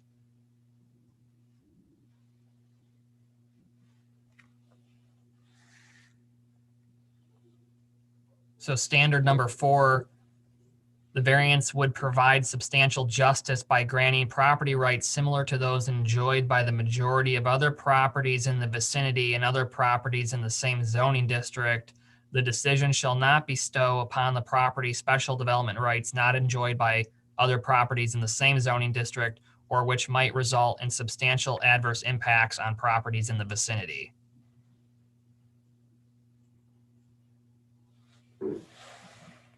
So I have a little maybe different take on this one. Mhm. In that if you go back to the practical difficulty item, I'm gonna come at it from the reverse side of this. It says practical difficulty standard would be that if we held to the zoning ordinance, it would unreasonably prevent the owner from using the subject property for a permitted use or would render conformity unnecessarily burdensome. So if we were to deny all variances at all, are we denying the buildability of this lot altogether? Are we putting a burden on the property owner beyond what is reasonable?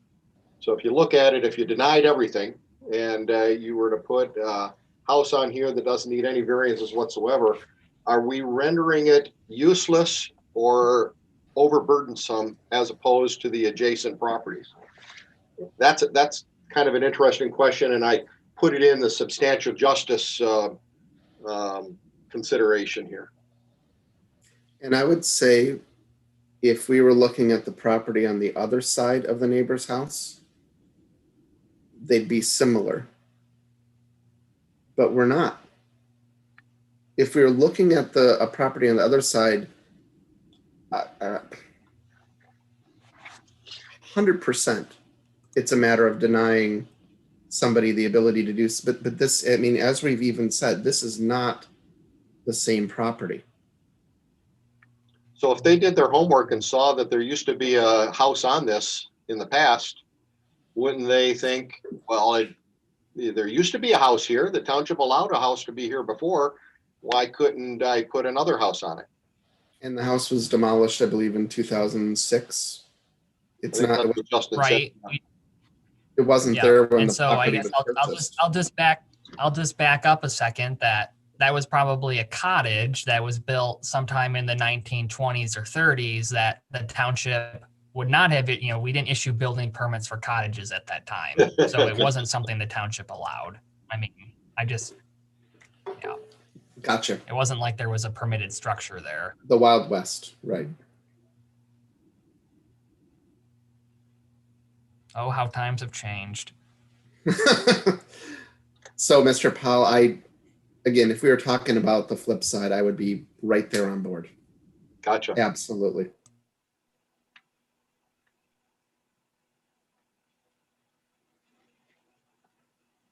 Where are we, Justin? Other than in case 2 of 5 So after we an are- hour and a half.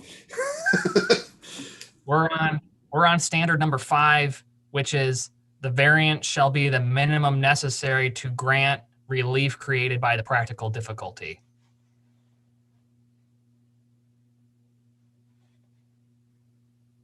This one here is why I brought up the whole issue of the front yard setback, because Mhm. that one there is pretty clear in my mind. These are very subjective. And just for clarity, depending on where we go with this tonight, I want to just say I'm right there with you about the front yard setback. Yeah. Agreed. As well. I mean, I get wanting to have a little bit bigger of a yard. I mean, no question. I get that. But it's just so close. I think Well, we're gone- scaring the other applicants, guys. I'm sorry, Mike. No problem. Gone through the 5 standards. So we've gone through them. I think we should say, are they met or are they not met? So I think practical difficulty is it met or is it not met? Well, I think it's met. Yes. I do Yes, too. I do too. Unique situation? Is there a unique situation Yes. Well, I different than agree with the water as a unique situation. I think in the dictionary, there's a picture of this lot under unique. Yeah. is the applicant's problem not self-created? And this is where I may diverge from some and believe that it is, because it was purchased 2 years ago. And there would be on record knowledge, the township would have answered the questions. There was nothing on the property. So I do believe it's self-created. Well, let me ask it a little differently, because you can approach it 2 different ways. Is the practical difficulty and the unique situation self-created? No. Help me understand where you're going. I'm sorry. In other words, you're coming at it from, is the minimum variance necessary self-created? And I'm thinking of it more, is the practical difficulty that we talked about and the unique situation, is that self-created? Well, and I'm also coming at it from the standpoint of if the property was owned by a family and then the ordinance is changed, it is not self-created. That's where I'm coming at it. That's not our current situation. On the other hand, I can see that the practical difficulty and the unique situation were not self-created. Yes. Absolutely. 100%. 100%.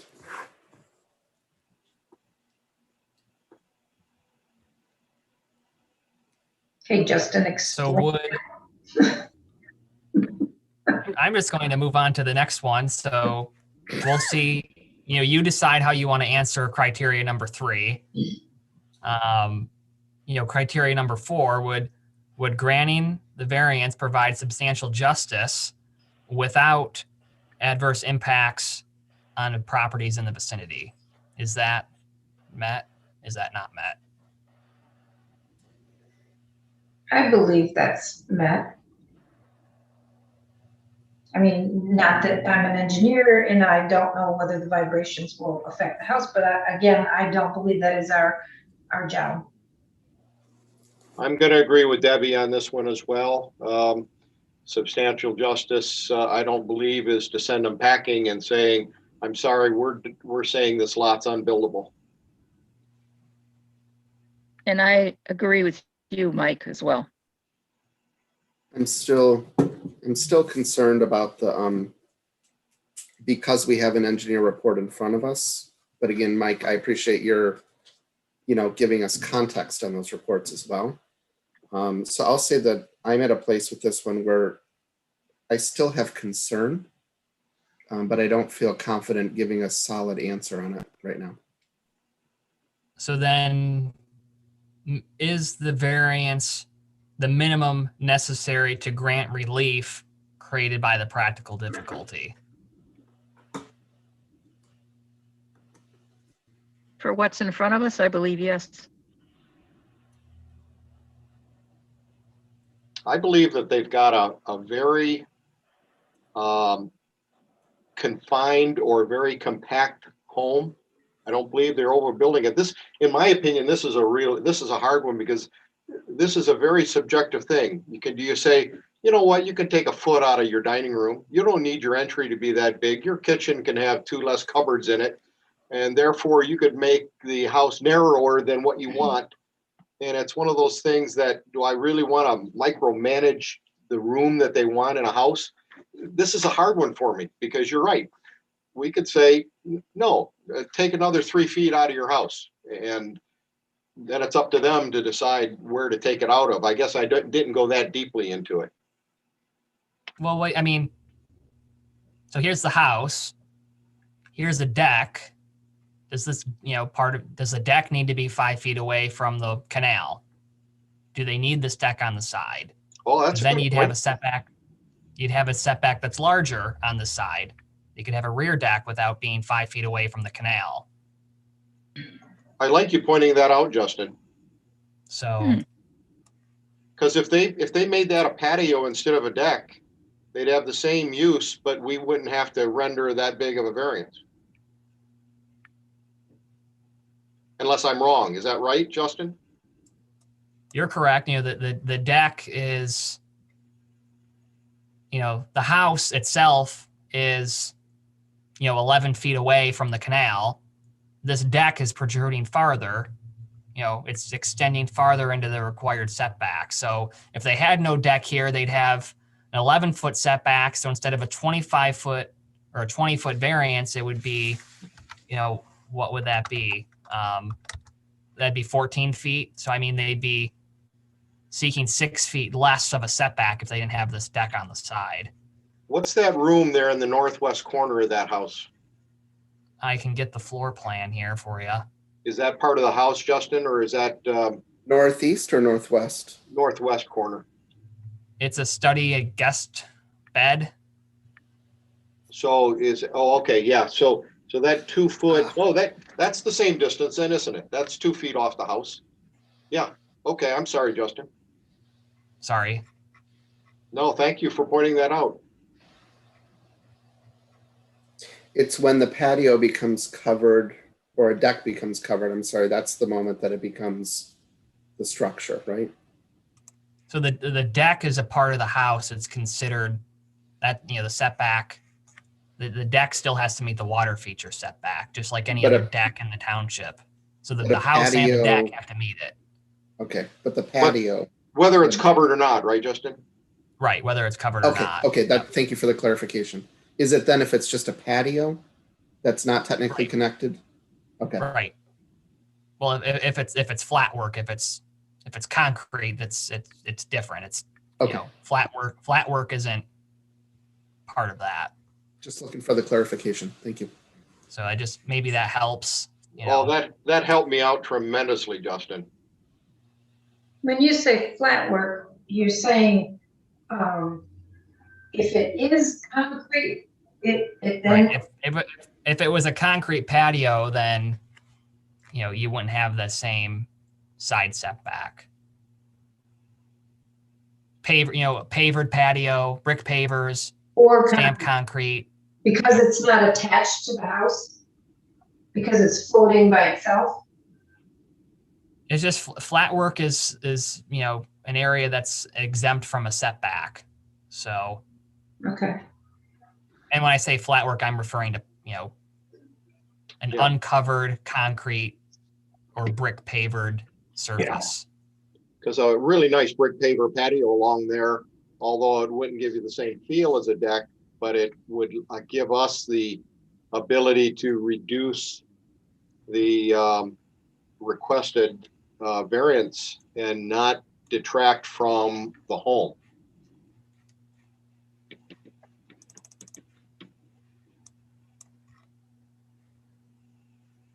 You Right. know, they don't, they could cut all this deck off here, have deck over here to the east, and at this point, potentially a patio. So instead of a 20-foot variance, it's a 14-foot variance. It's a 14-foot variance. Is there a question between the stability of the soil for a deck versus a patio? Would a Potentially, patio? yeah. Okay, that's what I was afraid of, that if Yeah. a patio was poured with that soil that way, it's liable to heave and crack. Right. So, but part of this is the minimum necessary, unnecessarily burdensome. The principal use here is a house. There's nothing that says a house has to have a deck. They could have a deck off the back of that, house without having a deck on the side. So I don't really think that's anything anyone's entitled to, is to have two decks in two different yards. And we don't have to design that for them. You can design a structural slab, or you can design a patio that's meant to move with the ground that you adjust each year. So yeah, we don't want to get micromanaging that. And this would get to Mr. Powell's earlier point, right, about we don't actually have a right to a garage, for example. Now you got it right. Yeah. Cool. That makes me, thank you for sharing that, Justin. That makes me feel a lot better. Well, then I was gonna make the motion, but I think now you should, Mike, because now we have to do something. Get it. Are we ready for one yet, though? I believe we are. Well, all right. Based upon our discussion, I find for all 5 items that we discussed, and therefore I move to approve the variances. With the variances, I want to make sure that I word this properly, because I'm not going to move the requested variances. I move the following variances for David Nellist from Articles 3.1.6.e and 3.11.q of the zoning ordinance for parcel number 1234-151-004, identified as 10697 Castlewood Drive, in order to construct a new house that would encroach 14 feet into the required water feature setback and 3 feet into the required east setback. This approval will have the following conditions: that the applicant shall obtain all necessary permits from the White Lake Township Building Department, and subject to the placement of the seawall as proposed on the drawing, and that permit's issued by Eagle.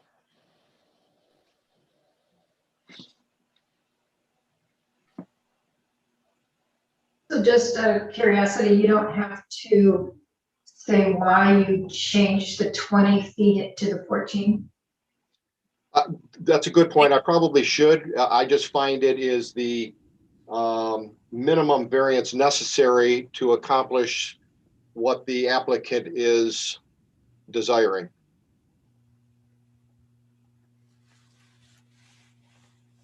Thank you, Mike. Do we have a support? I will support. Thank you, Debbie. Hannah, may we have a roll call, please? Powell, Yes. Hart, Was that my name? that's your Hart, Yes. Spencer, Yes. Walls, Yes. Shalag. No. With that, sir, you do have the approval.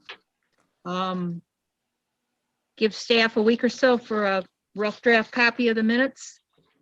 Once again, I remind you, you have 6 months to pull the permit or it will expire. Thank you, Madam Chair, and thank you, Board, for your consideration on this as well. Thank you so much. Yeah, Thank you. Congratulations. it was. Thank you it for was not going easy. through this long time with us as well. Yeah. Yes, Yep. Thank you. we Thank appreciate you. Good luck. Yep. Our next case is 7755 Highland Road. Rob Pope is the proponent. The parcel is also identified as 1221-276-023. The applicant requests to install a monument sign within the setback from the road right-of-way and exceeding the allowed size, requiring variances from Article 5.9.J.I.A and Article 5.9.J.I.B. For the record, 11 owner occupants were notified within 300 feet of the proposed variance request. No letters received in favor, no letters received in opposition, and no letters returned by United States mail. And with that, may we have staff report, please? This property is approximately 1.5 acres in size. It's located on the north side of Highland Road, east of Porter Road, and zoned local business. The applicant is proposing to install a 40 square foot monument sign with a 2-foot setback from the Highland Road right-of-way line. The zoning ordinance states freestanding sign shall be set back a minimum of 10 feet from the road right-of-way.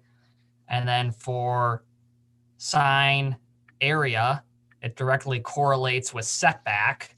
So in local business zoning, freestanding signs are permitted 2 square feet for each 1 foot of setback, up to a maximum of 32 square feet. So this is the sign. I know it's rotated. Oops.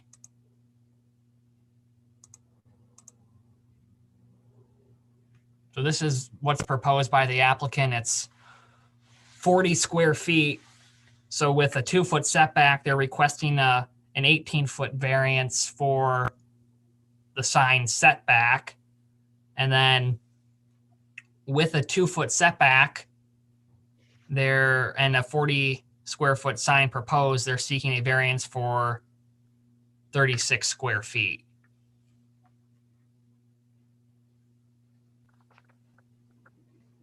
Okay. Any questions of staff? I have a question, Madam Chair. Go ahead, Dave. It appears that there's a footing already poured there. They haven't poured a footing, I don't believe, but they've dug the hole for the footings. Okay. Thank you, Mr. Waltz. I was Curious. going to ask a similar question. When I viewed it, it looked pretty ready to go. Right. It's Do they need, Justin, excuse me, how to phrase this? Can you arbitrarily start doing something like that without a building permit? And has a building permit for the sign been applied for and pulled? I mean, I No realize sign the permit's sign's been not there, issued. but they did some work. right. So no permits have been issued for the sign. It's, permits are pending the outcome of a variance request. So anyone can dig a hole. It's just maybe a little presumptuous. A little is a stretch. Madam Chair, I have a question. Sure, go ahead, Nick. Just one this time. So I'll try to make it easier on Sure. everybody. For Justin, so could you help us see, just in the applicant's letter, there was something about why it's the only location that works due to underground, utilities, grinder pumps, sewer easements, that kind of thing. Could you show us what that looks like and why that might be the case? Or it might be close. I mean, I'm not trying to presume upon the applicant. I'm just trying to understand why that would be. So, they can't move it any further to the east without being in the right of way. And if they were So to just move it, so everybody knows, as we look at this picture, east is up, correct? oh, I'm sorry, to the south. Yeah, the orientation of Okay, this. So thank you. north is to the left. So they can't move it any further to the south because this dark line here, Mhm. that's the property line, and that's also the MDOT right of way line. So they Okay. cannot build the sign in the right of way. And if they go to the west, then they're in the parking lot. So this is the sign now. I don't know, maybe potentially there's a few feet that could be moved to the west. And with your To the cursor, Sorry, Reports. to the north. your- Yeah. oh, I'm sorry, Debbie. With your cursor right now, just on this, could you just generally kind of show where the variances are then being requested? I mean, we have one to push it up. So there's two variances that are being requested, and one is setback and one is size. So our zoning ordinance directly ties the sign area to the setback of the sign. So there's a minimum of a 10-foot setback required for a freestanding sign from the road right-of-way line. So if this sign was set back 10 feet, they could have a 20 square foot monument sign. Because So the then- sign is, go ahead. Go ahead. No, you go ahead. Go ahead.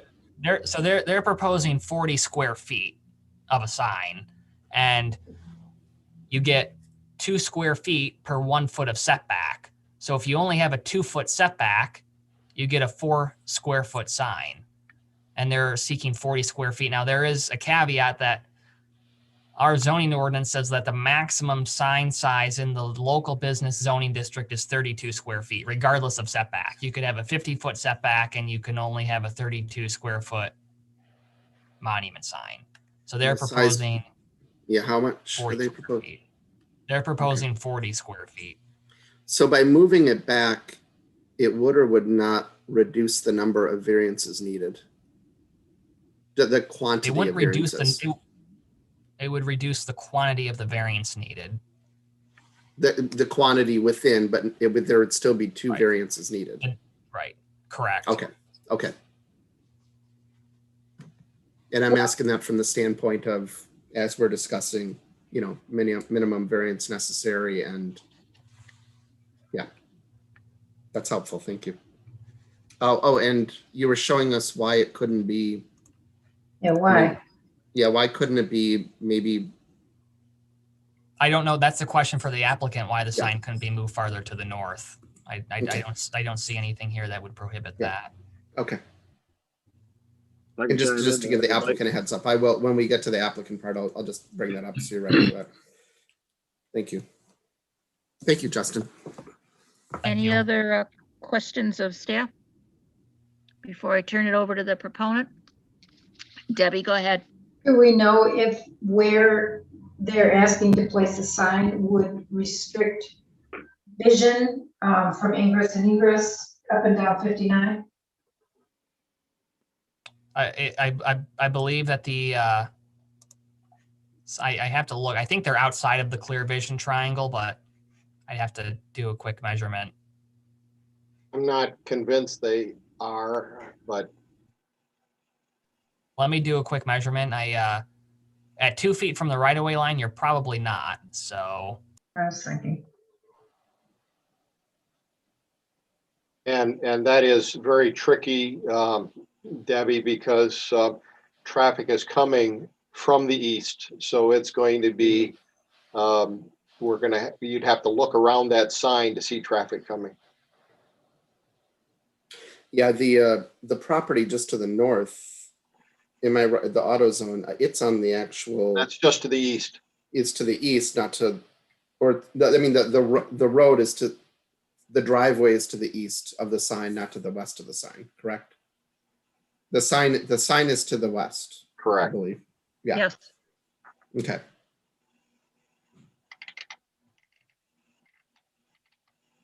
So this is a corner clear vision triangle here. There's a nice little diagram in the zoning ordinance. And It's from the So- property line. yeah, so according to this, it would be in a clear vision triangle. And I wouldn't be nearly as concerned if it was on the other side of the driveway, as Nick was pointing out. Yeah.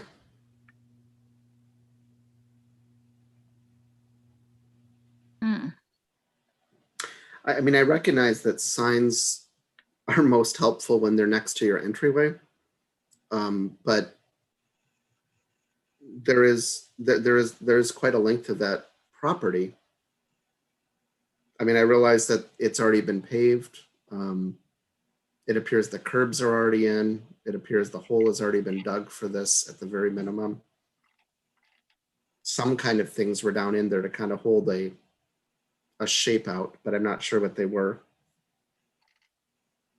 Well, perhaps we can hear from the proponent. I believe this so. time. Yeah. If staff has no more comments, and if we have no more questions for staff, then Mr. Pope, I'll turn it over to you, sir. Thank you very much. I appreciate your time tonight. Thank you. Yeah, answer a couple of your questions. First off, I had some rental equipment, is why I dug the hole.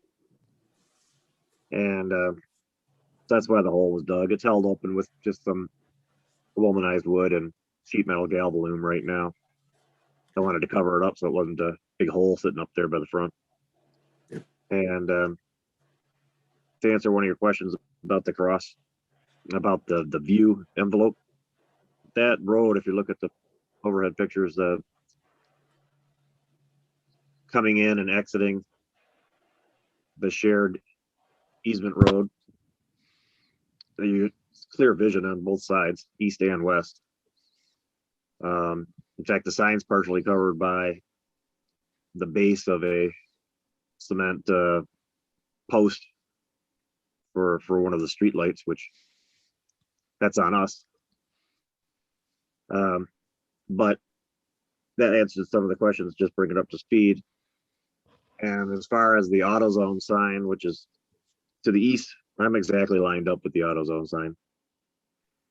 So we feel we're right in line with all the other signs in the close proximity to the area, with the exception of the size due to the MDOT right of way. And this sign placement was actually on the original, the plans I submitted were the original build plans. But due to a lot of underground work and variances and setbacks from sewers and the grinder station on the east side of the property, we feel this is the only place where we could put this sign. The right of way was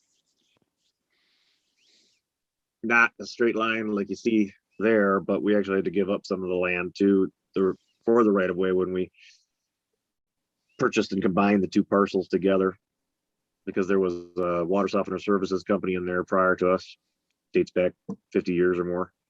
And their right of way was right up to the road. So we actually gave up some property on the east side.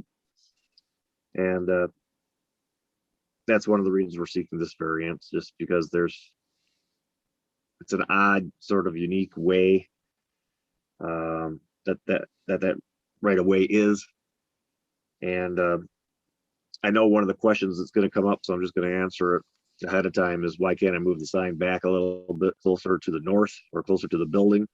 And we're very concerned with, and I've already seen and can show you pictures here even tonight of vehicles with trailers or larger vehicles, or for whatever the reason is, they're crossing over that curb and they would hit that sign.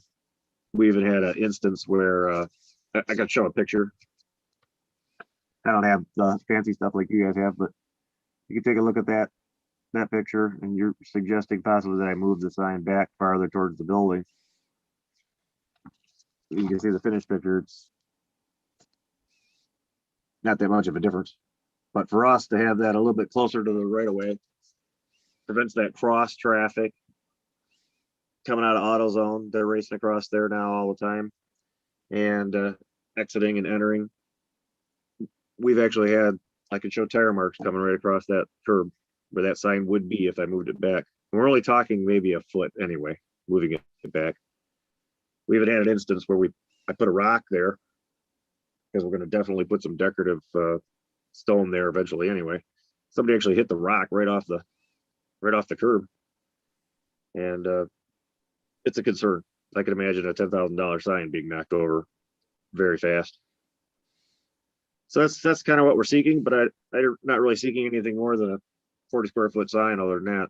I mean, 10 by 4 foot sign that seems like it's in line with the Copperfield or AutoZone or Campbell's DDS or Arby's or any of the other monument signs that are in the area. So that's kind of where I'm at with it. And I'm hoping you guys will understand my situation on this and allow for it. Thank you, Mr. Pope. You should understand one thing. We look at this site and this site only, and we do not and cannot consider any other signs up and down 59. So we can't look at that as a reason to grant you what you're requesting. And I just wanted you to know that up front. We look at each case only individually. And a question for you, Justin, based on what Mr. Pope just said with his concerns of someone hitting the sign and causing, any type of damage, whether it's structural to the sign or to a human being. If memory serves me right, we did some signs on Bogey Lake Road in the county road right of way, and one of the requirements was that the signs had to collapse upon impact. I know this isn't your field, Justin, but I mean, maybe Mike, maybe somebody else knows, but could not a monument sign such as he's proposing also be built to collapse upon impact rather than be, something that's not movable? And I don't want to put you on the spot, any of you. You're not putting me on the spot.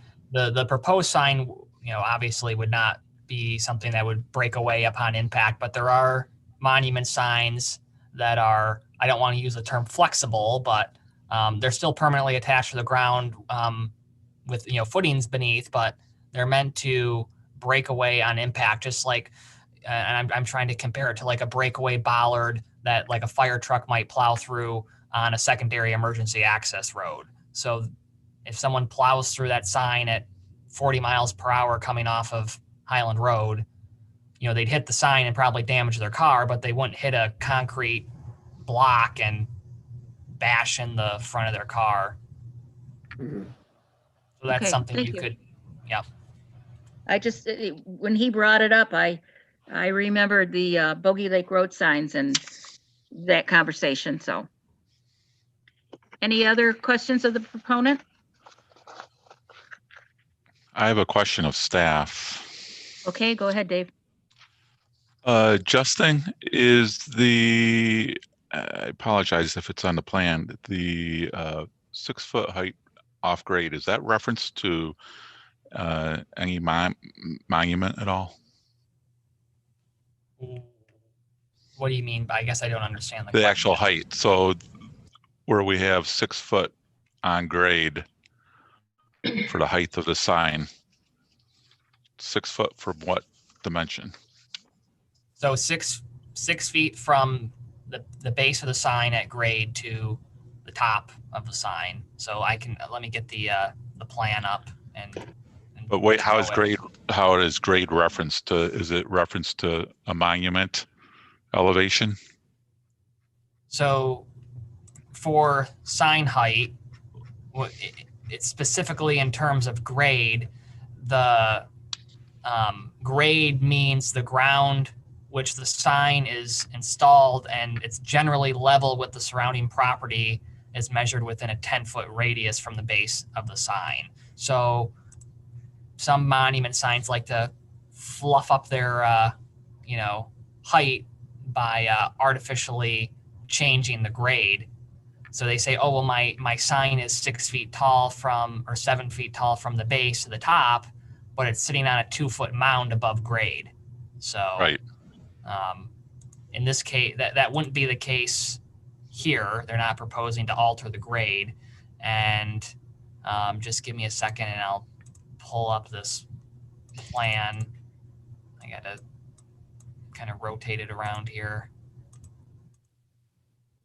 So let me share my screen. So they're measuring 6 feet from the base of the sign to the top here. So, and Correct. you know, they're to the top of this the point of the column. So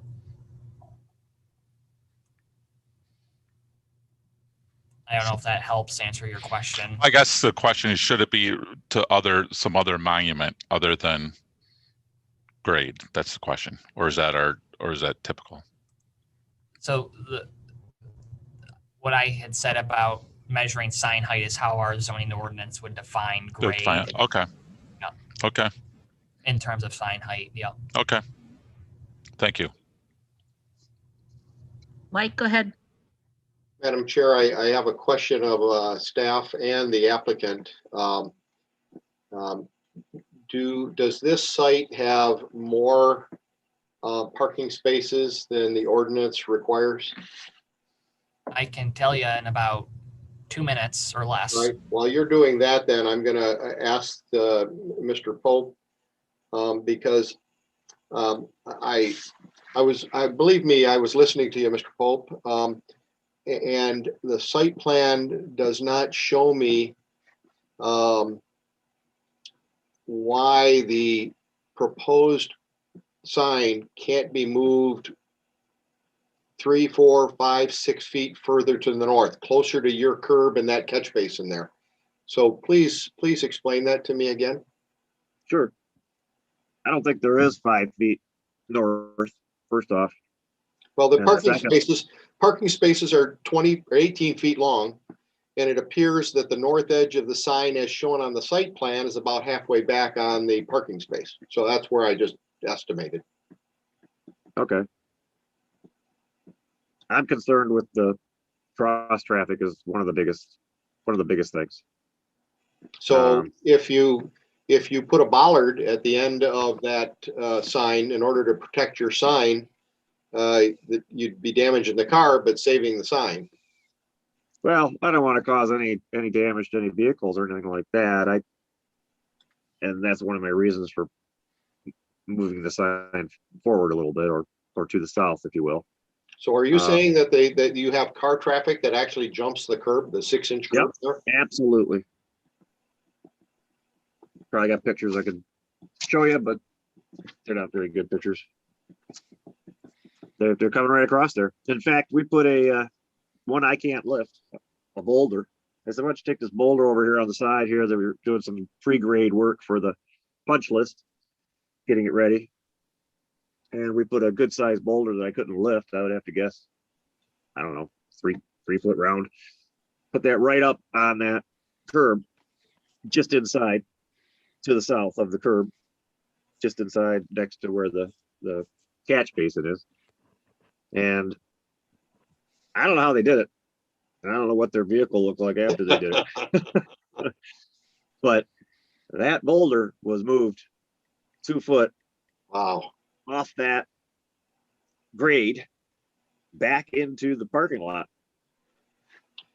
I just put cones up in that. In fact, we just moved it back today because I had another guy out there with a mini excavator.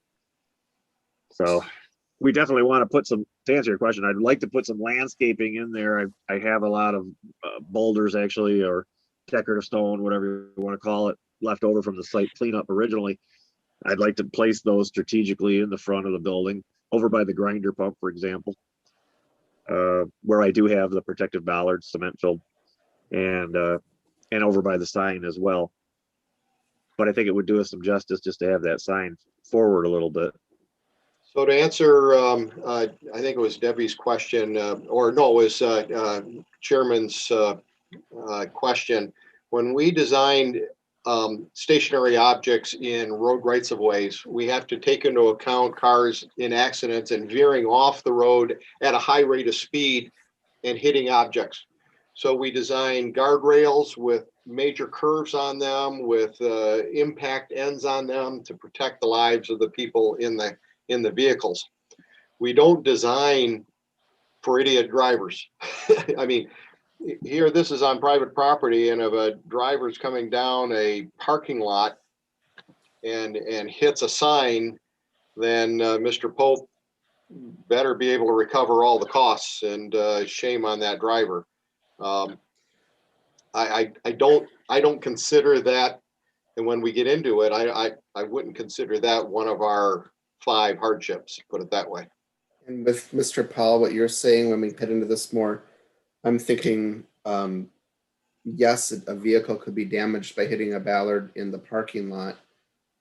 But I don't see a likely scenario where a human being would die by hitting the Ballard in the parking lot. Correct.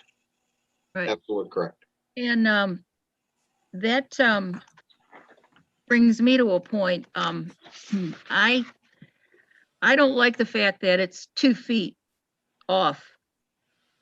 I want more footage than that. And Mr. Pope, if you're planning on putting any type of boulders and rocks closer towards that right-of-way line, I don't know what our ordinance, I don't know what our ordinances require, but those are stationary objects. And I'm concerned that if somebody were to hit one of them, or even hit your sign in the location where you're currently wanting to put it, what is that going to do to the liability of this township if we permitted that structure to be there? I know in other communities, these items have come before zoning board of appeals, and the board members have said that one of the conditions to allow it is an indemnity bond to hold harmless and indemnify the township, and have the person provide a minimum of a $1 million bond every year to protect the township. Because if somebody hits that, this is a lawsuit happy community. This is a lawsuit happy world. There's going to be a lawsuit. And I can honestly hear them saying, well, you as a township allowed it to happen. And that's exactly what we would be doing. You know, I'm assuming that the building department would look at, or ordinance would look at anything stationary that isn't supposed to be there that you may add later on. And I get why you want to do it. It's to deter people from doing damage to the property, but it's a very huge concern for me. That's all. Madam Chair, can I did find the answer to Mr. Powell's question, if that's okay. Yes, please. They are providing the minimum required number of parking spaces. Thank you. So and certainly I can, if we had the ability to go back in time and this board was to interject, we might relocate that sign in a different location, and that may require 10 square feet of building to be reduced. But thank you very much for that, Justin. Right. You know, an alternative, and then this is, you know, we don't get into site design, but they could eliminate parking spaces and construct the sign somewhere else out of the setback potentially, and then get a variance for the number of parking spaces that are required. Oh, yeah. Well, there we go. That's a good point. Justin, if I could ask you another question, is the applicant proposing any signage on the building at all? They intend to have wall signs for each of the tenants in the building, correct?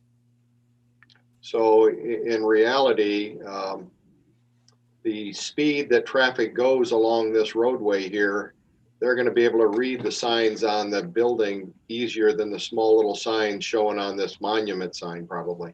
Yeah, and I did a rough calculation, and I don't know if it helps. And this is just approximate. Each tenant would probably have about a 40 square foot wall sign for one tenant. So, I mean, they would be a decent size wall sign for each tenant compared to the, you know, the 5 square feet they might have on the monument sign.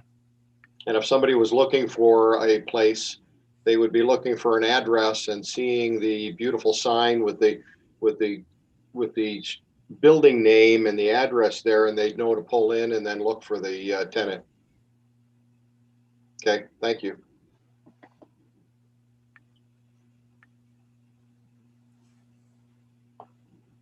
I have one question. Is this a lighted sign? It's a It is double-sided not. LED sign. Yeah, it is. Oh, I it could is not lighted, understand your okay. question. I'm sorry. It's an LED double-sided sign. Internally lit, yeah. Thank you. I got it. Thank you. Thank you. Thank you. Any other questions of the proponent or staff? If not, Brian, can we open the public hearing on this case, please? Yes, we have no callers at the moment. Okay, I'll count the seconds down, give them time just in case. Sometimes it's difficult getting through.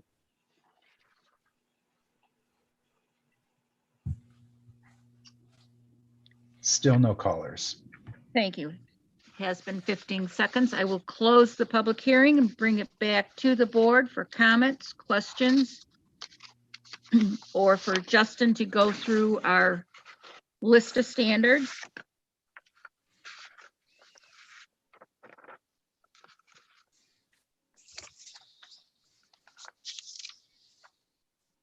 Standard number 1 is practical difficulty. A practical difficulty exists on the subject site, and strict compliance with the zoning ordinance standards would unreasonably prevent the owner from using the subject site for permitted use or would render conformity unnecessarily burdensome.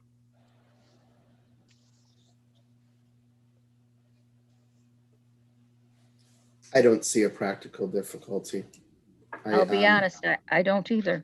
I really, even before we cut into the rest of it, if the practical difficulty is potential destruction of sign, that would be unfortunate. I would want the applicant to hopefully be fully reimbursed, compensated, whatever needs to happen in that situation.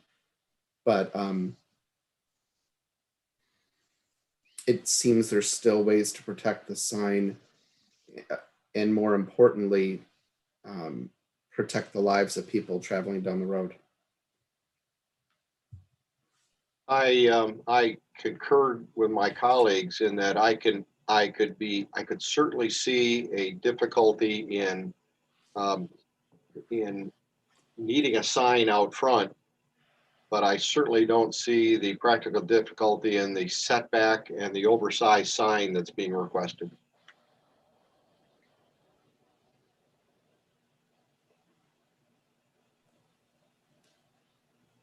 Justin, want to go for 2? Unique situation, the demonstrated practical difficulty. Well, there is no practical difficulty, so that would just mean that number 2 Well, is not met. Correct. According to 3 of us, right? Yeah. Right. So number 3, the applicant's problem is not self-created. It is. It is. But it is. I could see a very beautiful monument sign being placed towards the center of the site with a couple less parking spaces and highlighting the sign versus the parking spaces. So yeah, I think the applicant created this hardship. Criteria number 4, the variance would provide substantial justice by creating or by granting property rights similar to those enjoyed by the majority of other property owners in the vicinity in the same zoning district. The decision shall not bestow special development rights or result in substantial adverse impacts on properties in the vicinity. Now, Madam Chair, for clarification, I know we've discussed how we can't compare properties, and yeah, is it we can't compare signage? Is that different from how we compare, say, a house that's next to another house? No, what we're supposed to do is look at the site in front of us and not consider anything in the surrounding area. At least But when we that's come to this, Justin, am I correct? We are to You're address. correct. I think what Mr. Shellac might be referencing is, this one talks about potential adverse impacts in the vicinity. So maybe don't relate it to other properties, just relate it to the vicinity. Well, and No. I'm Just talk thinking about the the flip area in side. general. I'm thinking the flip side of the, are we, if other people have been granted things, are we not giving it to this person? But we don't know, We don't know what anyone, it doesn't matter what anyone else has been Right. granted. and we don't know whether others came before us for a variance or if where they've placed their sign is in a different zoning district and they're legally allowed to have it there. Yeah. Or Okay. was it placed there so many years ago that it's now a non-conforming sign? And unless it becomes damaged like Dr. Campbell's, we can't address whether or not to allow it to come back. Okay, that clarifies it completely. Thank you very much. And I think this owner has the total use of the site and the building. And it's a beautiful building, and I'm a major supporter of local business and want him to Gorgeous. thrive. Yeah. I just really feel that this is a problem site for the sign. And then criteria number 5, the variance shall be the minimum necessary to grant relief created by the practical difficulty.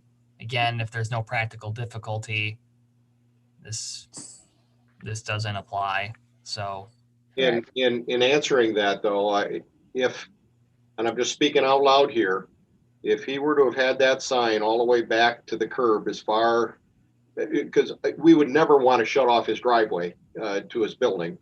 If he had that sign all the way back and he wasn't asking for, and he actually made the sign smaller than the ordinance allowed, I would certainly consider a setback variance, but not a sign size variance. It's not our fault, and it's not the township's fault that he's concerned about a car being parked right next to it and nobody able to see that sign. And so, boy, I just have a problem with it. Thank you, Justin, for going through those points for us. Is there any additional discussion before I ask Hannah for a roll call? you have to make a motion first. Oh, that's right. Stop doing this to me before you It's made the only motion. All right, let's make a 9:21. Come on. It's getting late. We're all spring chickens here. Could we have a motion, please, board members? I will make a motion. Go ahead. I move to deny the variances requested by Rob Pope for parcel number 12-21-276-023, identified as 7755 Highland Road, due to the following reasons. I think, Debbie, it would be failure to meet review criteria 1, 2, 3, 4, and 5. That's what I was going to say. Yes. Do we have a support? Yes, do we want to say section 7.37 of 1, 2, 3, 4, 5? You could if you wanted to. And it's I think it's A, B, C, D, E instead of 1, 2, 3, 4, 5. So, yeah. You are correct. Do we have a support then? Support. Thank you, Dave. Hannah, now may we have a roll call? DeHart, Yes.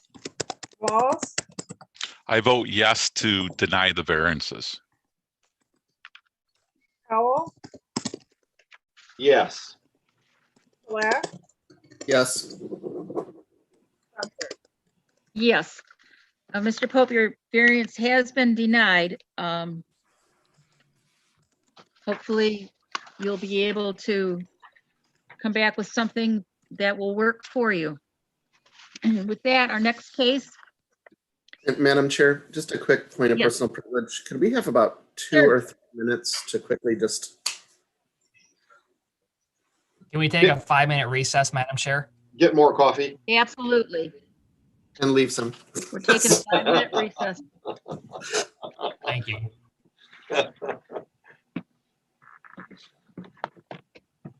Oh, I gotta stand up. I'm stiffer than heck.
Hello, Mr. and Mrs. Pilarski. You're muted right now.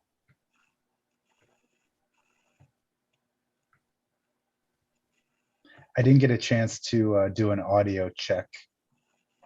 So I just want to make sure that your microphone is working. I'm going to unmute you. There, can you hear me? Yes, can you hear us now? Yes, yes, we can hear you now. And Great. I'd like to ask if you guys are having fun. Yeah, we're gonna make some popcorn for all of us pretty soon.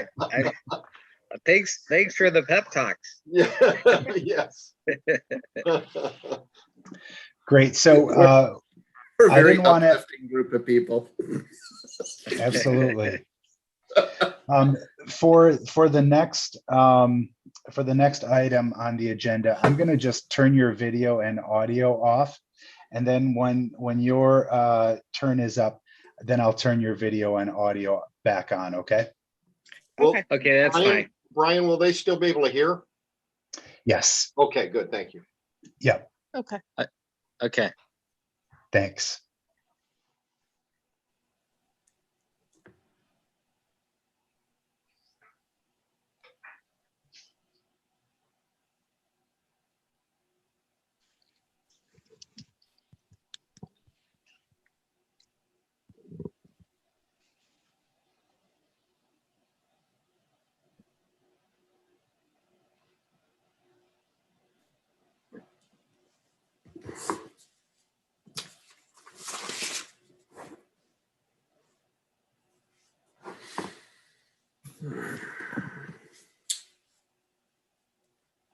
And it looks like we're just waiting for Justin to join us.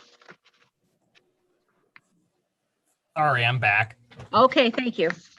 With that, then, we will resume the meeting, calling the next case.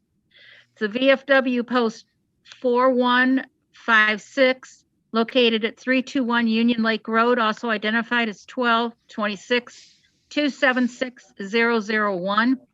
The applicant requests to install a monument sign in a residential zoning district requiring variances from Article 5.9.1.3 for the size and number of signs.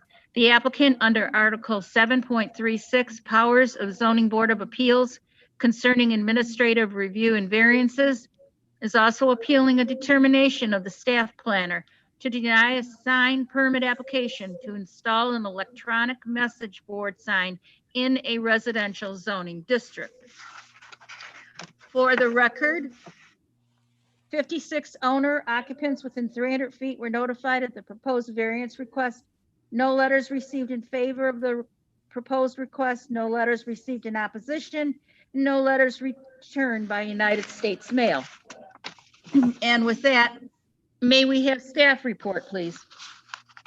This property is located on the north side of Union Lake Road. It's east of Farnsworth Road. It's zoned agricultural. It's approximately 8 acres in size. The appellant, on behalf of the Veterans of Foreign Wars, is appealing a decision of the staff planner to deny a sign permit application to install an electronic changing message board sign in a residential zoning district.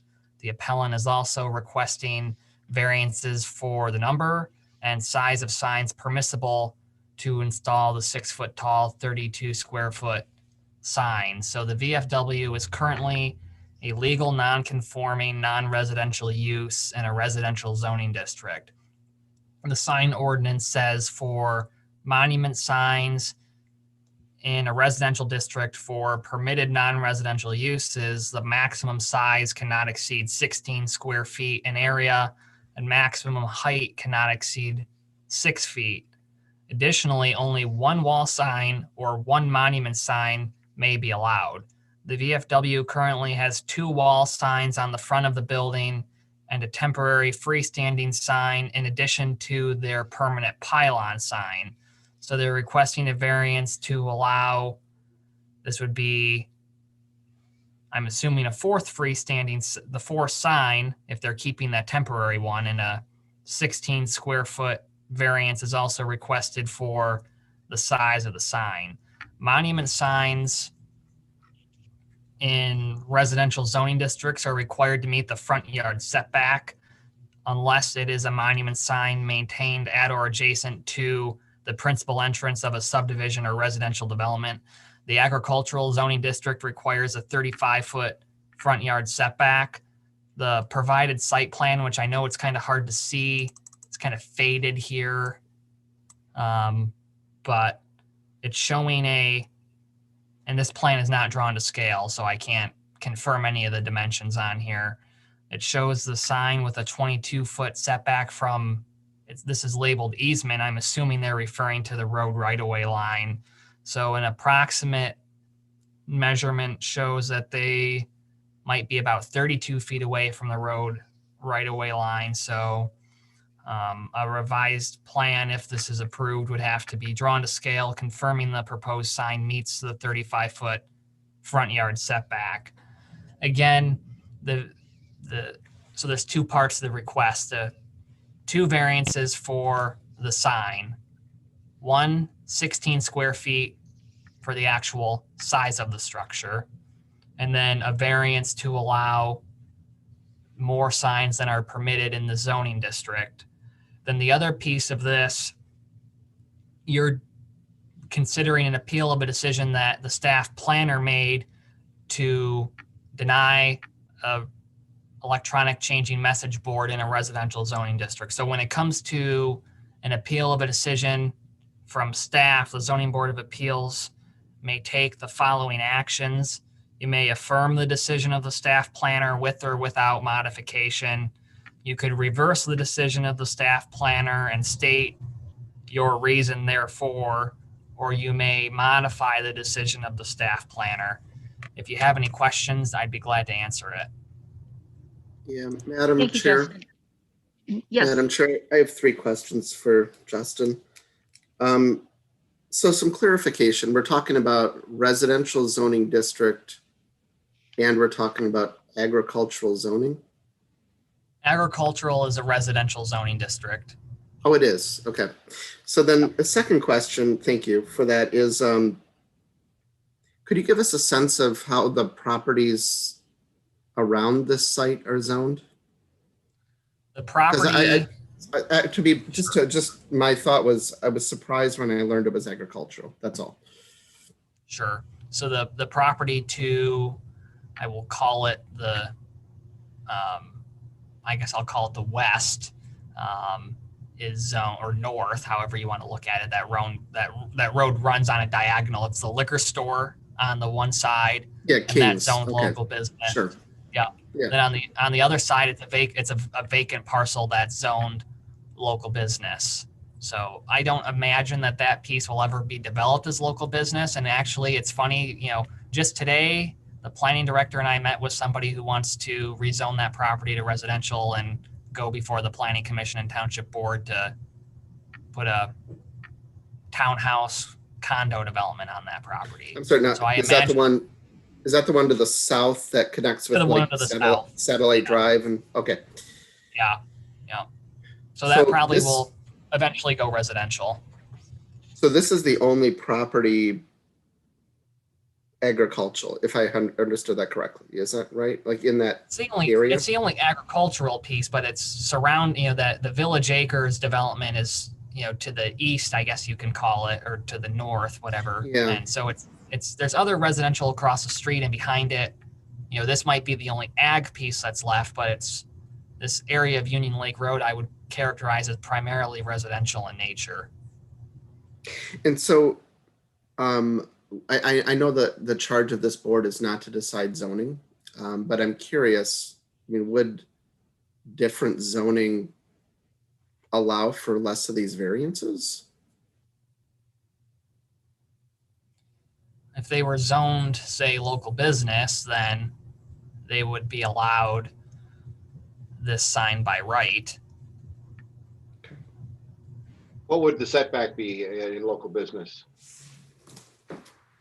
So then it would be, you get to the point where, just like the last case, the setback is correlated with the sign size. So there's a minimum 10-foot setback from the right of way, which would get them a 20 square foot sign. If they wanted to be at 32 square feet, they'd have to have a 16-foot setback. Thank you very much. Justin, I have a couple of questions. And you probably can't answer them, and I understand it, but I want to bring them up. The 2 wall signs when only one is permitted, and the temporary sign that's not their monument sign, were they erected on the property, placed on the property with permits pulled, or were no permits pulled, and are they possibly illegally on site? There's no sign permit history for this property. Okay. And then So they're the other technically all is, non-conforming. Yeah. okay. And then the other question I had for you is, since this type of sign, my understanding is, are not permitted in a residential area, correct? Correct. Would this not then be,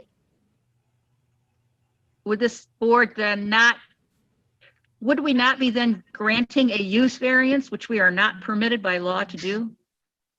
So when the staff planner, and I guess I'm playing double duty where I am the staff planner, there's no beating around the bush.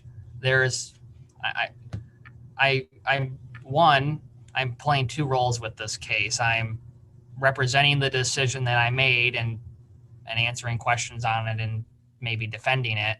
But I also want to provide counsel to the ZBA that's impartial and removed from the decision. So I think I'm capable of doing that. So when I'm answering this question, I'll go to the person who made the decision.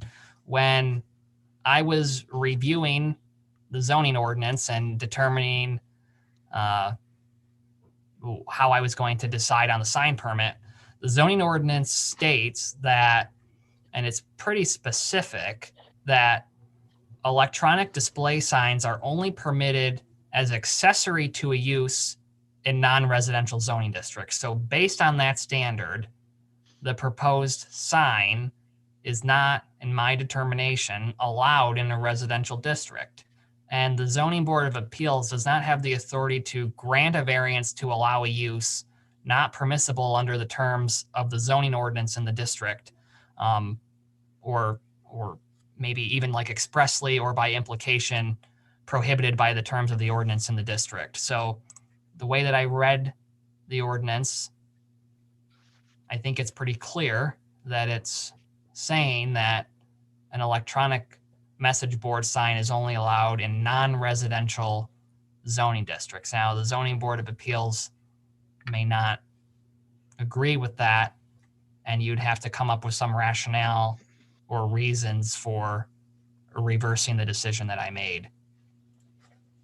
Thank you. I appreciate that. Are there any other questions of staff? Mike, go ahead.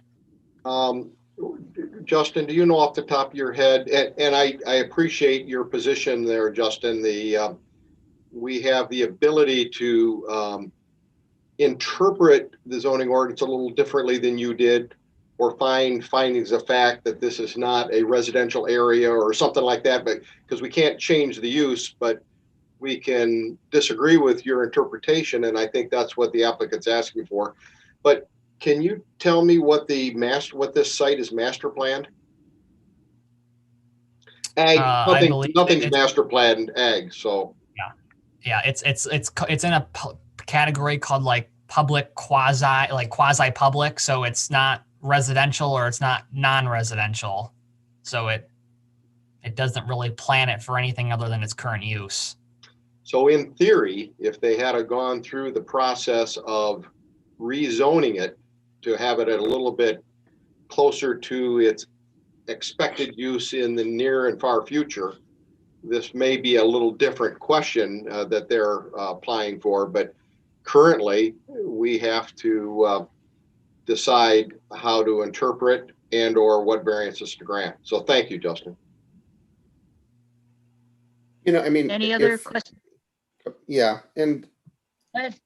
so Justin, I mean, part of this too is I would hate for the VFW to have to go through this process with us and find out it's not something we could do. I know it's probably not under our authority, although we could make a recommendation.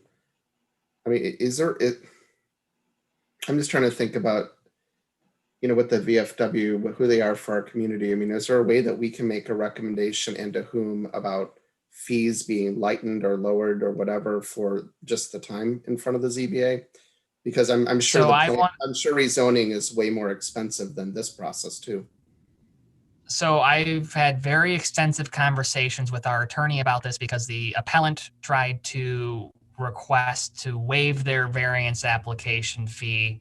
And there's a bit of backstory behind it that I will go into. The township attorney says that regardless if it's a church, whether it's the VFW, whether it's Rick Kowal, everyone should be paying the application fees that are established in the fee ordinance by the township board, whether you're a 501c3 organization or not. So this appellant requested to have their variance application fee waived.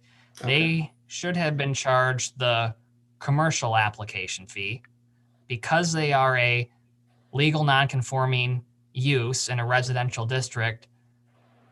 I thought that there was some flexibility in the fee that could be applied. So in deference to trying to work with them, I charge the residential fee because their property is zoned residential. They still requested that fee to be waived. They were allowed to pay half. And then they had to go to the township board to ask the board to waive the other half of the application fee.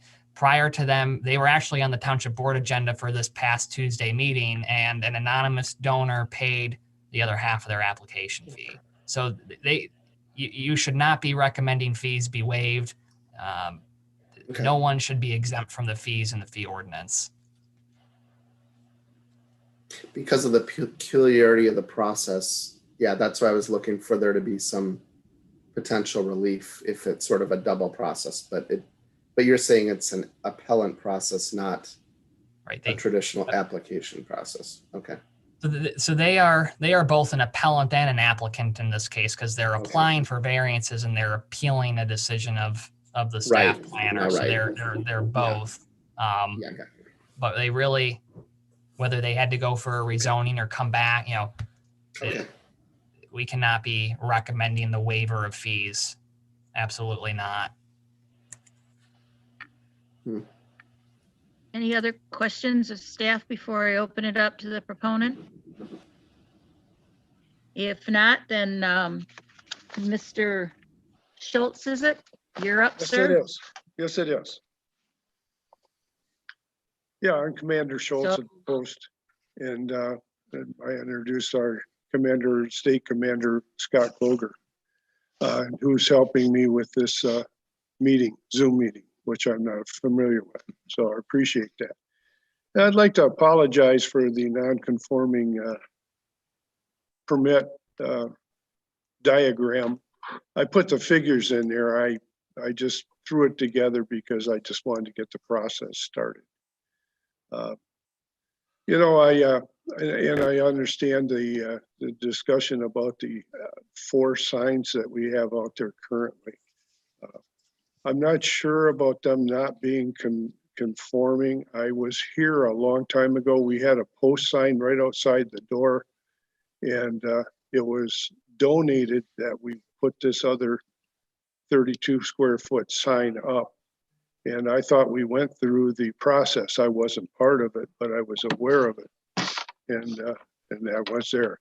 And I apologize that the other sign that was out there, we thought that would be a good idea to bring more attention to us to promote our public awareness. You know, these static signs have been there for so long, and they just don't seem to draw any attention to what we're trying to do.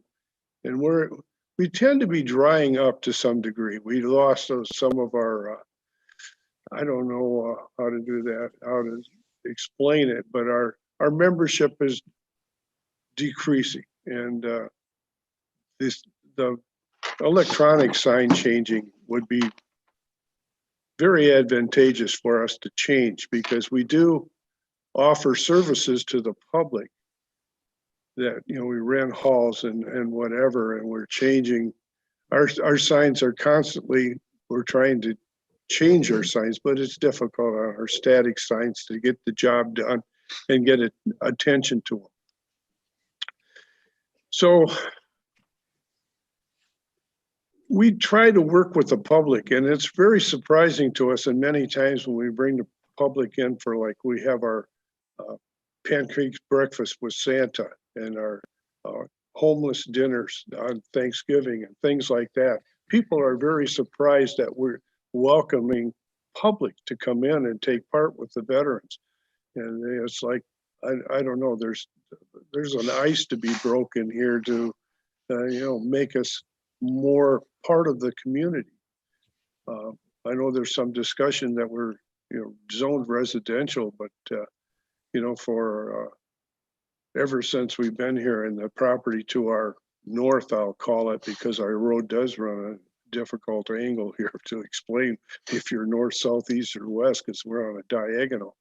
But you know, it's business, and I can't imagine anybody that's ever been here ever thought of us in anything different than kind of a business activity at this in our post. We own 7 acres. I can understand why why we're still zoned agricultural. We used to be part of the oxbow roast, you know, the oxen, and it basically started with the Paul Bunyan days. And we're still agricultural. We just don't have any animals. You know, we have 7 acres of land that still surround us. You know, I know it's been a funny thing, but yeah, this sign would be really advantageous for us to be able to be more, make the public more aware of what we do here. And I know that people come in and they asked us if we could put their congratulations on their wedding when they have, you know, wedding parties here. And same thing with when we do memorial services. We have quite a few memorial services that we offer here as well, to put that up on a sign. It's really quite difficult to try to keep up with the stuff that we do. And just coming off of what we've done in this we've been closed up for practically a year. People have gone by and just think that we're just out of business altogether. And we're just trying to get back into the swing of things. And this would definitely be an advantageous thing for our VFW post. We hope to stick around here for quite some time. You know, and we're, you know, we really want to draw on membership too. We have an auxiliary that a lot of people are not aware of, that could be a big part of this post that we do have. So, yeah. Can you hear me, Gary? I have one thing, if I can possibly say, thank you for all your consideration. We just need your name and address for the record, sir. Okay, my name is Scott Gloger, and I actually live in Brighton, Michigan, but I've been the post commander here. I'm now currently the state commander. Just so you're aware, one of the things that the Veterans of Foreign Wars is for is to help the community, the youth of the community, as far as drug and safety and such. About 10 years ago, when we had those big straight line winds come in, we had a lot of damage in the neighborhood. We opened up our parking lot.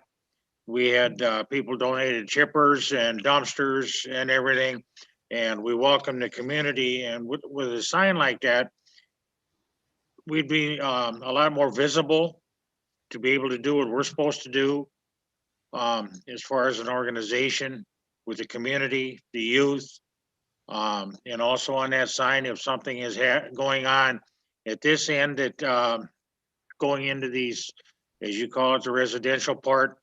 Like we have St. Pat's net right down the street. We can put signs to, basically an advertisement board for the community out in this part that we're not right on 59, so we don't have that visibility, but we would as you come into the more populated area.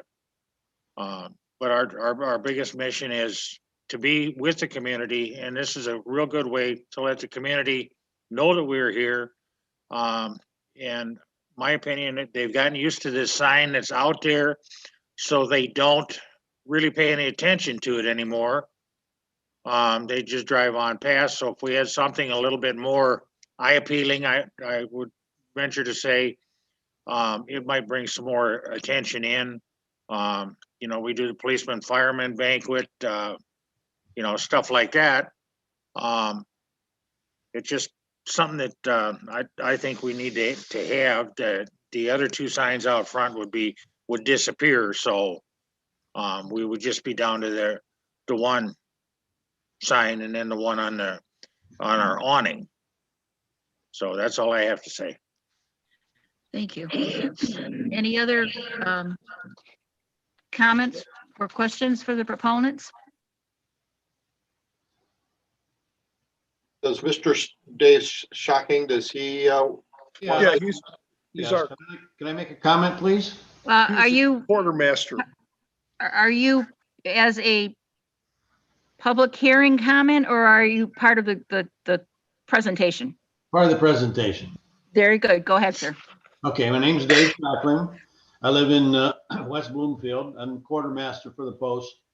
And I just wanted to make sure that we got it right. I think Scott mentioned if we got the new sign, 2 of the old signs would go away. Okay, so we wouldn't add one, we would decrease one. And the other thing is we would comply with all setbacks. So we would go whatever, I think it's 32 or 35 foot back. We would comply with all those on the new sign. Okay, I just wanted to make sure we would, it's understood that we would do that. Thank you, Dave. Appreciate the clarification. Any other questions for the proponents before I open up the public hearing? Yeah, I just have one. I mean, first of all, thank you all for your service. My dad was a veteran, and I really appreciate what you've done and for us. And have you had a conversation about potentially rezoning? I mean, I'm just curious because, I mean, yeah. Yeah, rezoning would solve all our problems. I'm not sure. I'm not sure about what ramifications rezoning would be. I really don't. That would open up another course of legal stuff that it's happened before when we went to do one thing and you find out that you've caused 2 more problems than you solve. You know, so. Okay. Thank you. If no one else has any comments or questions, then Brian, can we open the public hearing, please? Sure. There are no callers at the moment. Okay.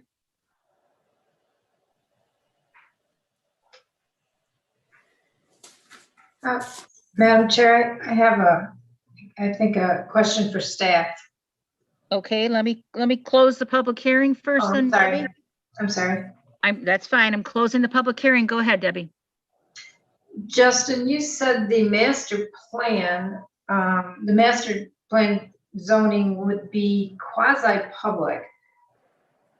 So I guess we've got commercial to the, or general business.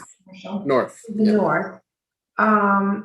And it will become residential, but it sounds like mixed, multi-family residential to the southeast, or yeah. Yeah. So this almost is a spot zoning that, you know, we're stuck there with this ag right in the middle of this. I know there's a nursery down the street, and then there's a little farm down the street. Those, I don't know if they're still ag or not. But it seems like this is a spot zoning at the end. and I, you know, at one point, all this property was zoned ag, and as developments have come over time, they get rezoned to less, you know, Right. or, you know, more dense residential zoning districts. So, you know, you know, maybe I hope the veterans are really successful and they're at this property for the next 50 years, like they've been here for the last 50 years. But, you know, this ag property is probably prime for a cul-de-sac with houses on it. You know, there's 8 acres there. You know, I think the intent is at some point the intended use may change, and maybe it never will. But, you know, they talk about a quartermaster, and I don't know if that means that someone stays at this property. You know, if it's local business, someone could not be doing that because it's not a residential zoning district. So I don't know what quartermaster means. I don't think that anyone's living there, but you know, it's just probably the property manager who's keeping up the building, I guess I would say. But so no one's living there, but it's just, I don't know. I think the zoning is, I don't know. I don't know. I don't know if local business is more appropriate. I mean, they would be maybe more conforming in local business in terms of use because they're non-conforming use and agricultural. So maybe in local business, they'd be conforming. They wouldn't really be spot. I don't know. I don't think ag is a spot zone. You know, I think it's just a remnant of the original zoning. So that's just my opinion of it. I agree with Justin. If the township were to rezone something different than all the zoning around it, that's the definition of spot zoning. Ag has always been used in every community as a holding pattern from old type, from when it was all ag all the way around. So it's always intended as a holding pattern unless you're going to have a farm on it. And then the applicant comes in and asks for something different, and that's when the township actually gets involved. So I totally understand where Justin's coming from. I'm not convinced that this board can debate, nor can the planner debate whether ag or commercial or residential is the right zoning. That's to be debated when an application comes in and it goes through the public hearing process and goes to the planning commission and then the township board. So that whole process has to be done. And I can certainly understand where the owners are hesitant on doing something like that, but sometimes you gotta move with the right approach. I do want to say thank you guys very much. You're a great neighbor to the township. You've hosted a lot of our activities and our banquets there. I'm a member of the HIM motorcycle ministry, and we've blocked for you guys many times. And so it's a very valuable asset, you guys here. I'm just going to make a statement that the same reason that you guys want a sign like this is exactly why the zoning ordinance doesn't like it in a residential area. You want it to draw attention to what you're doing there, and you'd like to have lights and flashing and fireworks and all that stuff, and hey, we're here. And as Justin kind of said, that's why the zoning ordinance says in a residential area or residentially zoned property, we don't want to draw attention like that. We don't want a neighbor down the street to be seeing a flashing sign or a changeable sign and things like that. So we kind of have a dichotomy of needs here, and that's where we're at here at the ZBA. So I'm going to back off and let my colleagues continue talking and see where this might end up. Thank you, Mike. Yeah, I will take it from there if you don't mind. I did some research today. It's one of the perks when you're retired, you have plenty of time. And I found out it takes about 5 seconds after you take your eyes off the road when driving a vehicle to read a sign. At 40 miles per hour, which is the speed limit on Union Lake Road, means you are traveling about 58.7 feet per second, or a total of 294.5 feet, which is equal in length to about 19 1/2 average cars lined up end to end. This is a residential district. The site is situated within a school speed zone of 25 miles per hour, which means that not only are there children living in the neighborhood that could possibly run to the road after a ball or pet, but there are more likely many more children walking to school that live close by, and that numerous vehicles will be using this road to transport their children to the school building and back home again. The school zone area that is posted at 25 miles per hour is 460 feet in length from the spot just south of the Dublin School to north of the VFW Hall. This board has to remember we are charged with the promotion of health, safety, and welfare of the residents and community when making our decisions. And I, in good faith, cannot approve something that may allow a dangerous situation, especially when the variance being presented is not permitted in a residential district, and I believe is construed to be a use variance, which this board cannot also consider. Those are just the facts. I took them off the internet. I'm not saying the internet is accurate. I'm not saying that they're not. I'm just saying that I was very concerned because we are dealing with vulnerable youth, and whether they're walking or they're in a car. And I do know that those magnetic flashing signs do draw your attention off the road, probably for more than 5 seconds. We're used to it here on 59. We're used to driving 50 miles an hour, seeing a sign, and we can absorb it and keep on going, and we don't create an accident. But I don't know that that is the same thing that may happen. It may not happen, but it may happen in a residential district when you are not used to seeing something like that every other site on the road. It's something that's going to be standing out there. It's going to be unique. It's going to be rare. You're not going to see another one for a long period of time. And I just hesitate to, in good faith, give my approval on something when I'm charged with the health, safety, and welfare.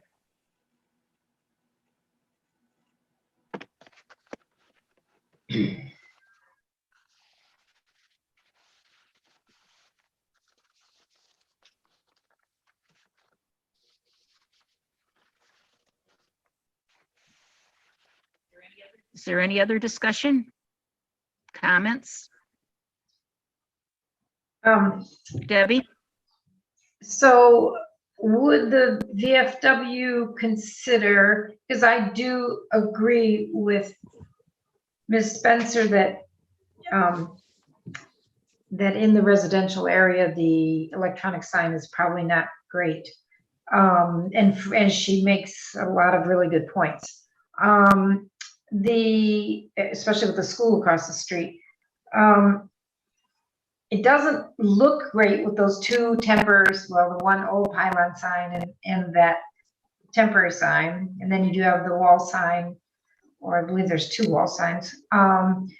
Would the VFW consider a really nice monument sign, not electronic, and just keep it in the setback, which would be 35 feet, I guess, and keep it the correct size, and then you wouldn't need a variance. Is that correct, Justin? They would still need a variance for the number of signs. Well, if they So took, that would be something that you can grant. Okay, if they took down the They two. would still need it because there's only one wall sign is allowed, or only one sign in general, whether it's a wall or monument sign, is allowed on this property. And they have the two wall signs. So if they took the two current, the one temporary and the one permanent pylon sign away, you'd have to grant a variance to allow the third sign, which is something you could do. The second Yeah. sign, the banner or the awning. It would be sign number 3, because the awning sign, the wall sign, and then this new sign. So this would be sign number 3. When 1 is allowed. I might have misheard. I thought I heard a possible reduction of 2 wall signs, but maybe I misheard that. They could certainly take one of the wall signs off. Well, because if we're also charged with reducing nonconformity, there could be a reduction. Yeah, I think at a given that temporary sign has got to go, and that's got to go at a minimum. So I mean, Debbie, were you thinking like you thinking like monument sign maybe with like uplighting or something like that? Yes, that's exactly what I was thinking. and remember, That, we go ahead. Yeah, you can go for it. I was gonna say down lighting. So this, we have our outdoor lighting ordinance. Oh, and the right, residential right. district doesn't Yes. want light going up, so Thank we you. want down lighting. Justin, is there a, because of this unique operation, and I understand exactly where they're at, they host different events. Just having a sign that says VFW Hall really wouldn't do it for them. They need to say Mary and John's wedding this weekend, or fireman's banquet, or something like that. Is there a sign available to be able to, a legal sign to have the manually changed lettering instead of it being electronic? So, gosh, we're on tape, and I don't want to give license to people to start doing things, but if they have this temporary, I quote unquote temporary sign out there that's permanent. They leave it out there 24/7, 365. Yeah. They're going to have a fish fry on a Friday, and they want to roll out a sign on a Wednesday and say, hey, fish fry on Friday. And then on Saturday after the fish fry, they put the sign away. They would probably be okay doing that. The sign comes out, they put their message on it, and then they put it away. We have John and Mary's wedding reception here on Saturday, so maybe they put it out Friday before, and then Sunday they put it away. That's even a gray area in our zoning ordinance, but that would be, I think, am I answering your question? Yeah, especially if it was a better looking sign than what I saw out there and what I have pictures of, and maybe the lettering is red instead of broken down black lettering. Certainly that might get some attention a little bit. Certainly not 2 feet off the edge of the pavement either. So right, it would have to probably meet setbacks like any other sign is supposed to meet in the township. Yeah. Well, Justin, I've seen signs, and in fact, my church had that kind of a sign. It was a monument sign. We had, there was glass that came down. We pulled the glass doors up, and we went out there with letters, and we put whatever events we were doing, and then changed it. We would put sayings up on a weekly basis. They still have to make those type signs.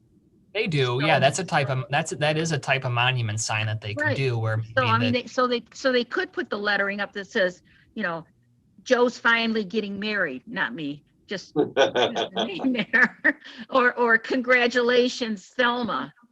I mean, they could do that. Right, there are monuments. Right, there are permanent monument signs that allow you to change a message without doing it electronically, where there's no digital component at all. So you're correct. There are signs out there that exist like that. Right. Because that's my problem is the electronics, the lights, the flashing, the I mean, the other's going to draw attention too, but you're not going to go, wow, what is that? You're going to drive by, you're going to see it, you're going to know it's there, you're going to read it.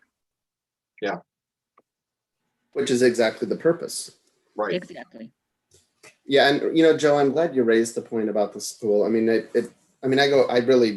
drive by the VFW probably 4 times a day. I mean, I just do because of how close I live, and I drive by the hall, I should say. And yeah, I mean, I see how many people come speeding through there, how many times police officers. I mean, it's actually so bad that, I'm sure some of our officers will have heard some of us as neighbors roll down the window and say, thanks for protecting our kids when they've got somebody pulled over with their window down, because it's so frequent. And even right there at Glasgow, right where that thing, where the woods are that Justin was referencing, just to the south-ish. I mean, that's the major, one of the two major crosswalks for the children to get across the street. So, I mean, that is definitely a concern of mine. It's just unfortunate about the location. I know. Because yeah, I think if you're just up a little further north to where the hair cutting place is and the King's Craft place, it's just a little further away. Yeah, but yeah, I mean, if there's an alternate sign and there can be some kind of reduction in nonconformity from removing a wall sign or two. And yet I mean, you had raised this point about the special use, right? I mean, you know, is this still even something that we're allowed to do? Well,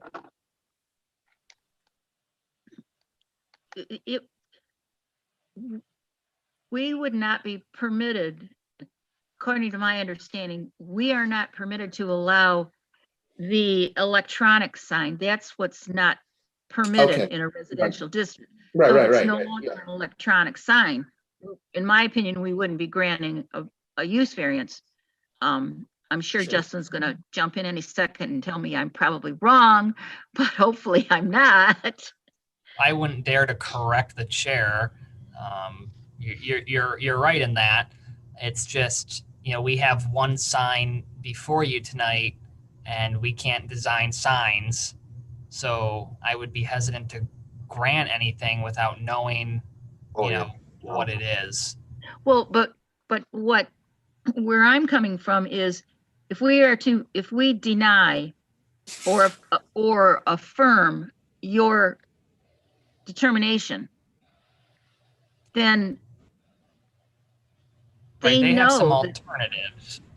correct. They know that they can contact you and say, what are our alternatives? And if they're willing to put it back where it's supposed to be and to do the things that we said, you know, make lesser nonconformity, they may not need to come back before us again. Right. And if we tabled it, and they still had to come back before us, would it be different enough that it needs to be re-advertised and it wouldn't be a simple table? Well, that's the issue, Nick, because we don't know what the sign would be. We don't know if it's too large. We don't know if it was meeting the setback. We don't know how many signs might be removed from the property. So we can't really forecast what a future request may look like and how that would affect the variances that may or may not be needed. So in the times that we table things and people come back with things that have been modified, could this fall within that realm or not? Or is it too different? We have no way of knowing that, you know, it would be such a drastic, I think in this case, it would be a drastic change in the nature of the request. The variances may change. So what has been published may or may not have been accurate. So usually, like with the case, you know, the first case, I don't know, we've tabled cases where, you know, we still know the next time when they come back, it's a front yard and a side yard setback, which has been advertised. We don't know what it's going to be when it comes back. So we don't know if the advertisement to the public is accurately reflecting a request that may come back.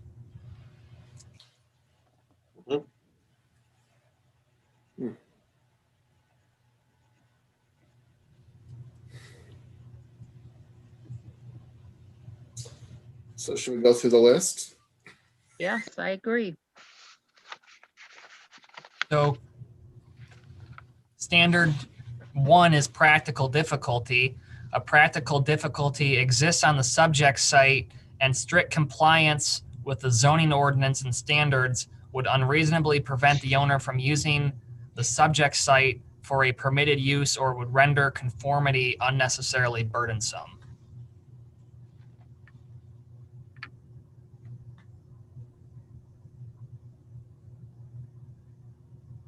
I see a perceived difficulty, but in my definition, I don't, I would not define it as a practical difficulty.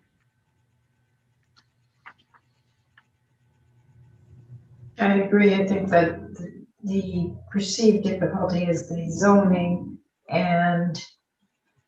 but the rest of that, it doesn't affect their use. Standard 2 is unique situation. The demonstrated practical difficulty results from exceptional or extraordinary circumstances or conditions applying to the subject site at the time the ordinance was adopted or amended, which are different than the typical properties in the same zoning district or vicinity. But if we don't see a practical difficulty, does the unique Then situation? this one would not be met. Right. So, number 3, the applicant's problem is not self-created.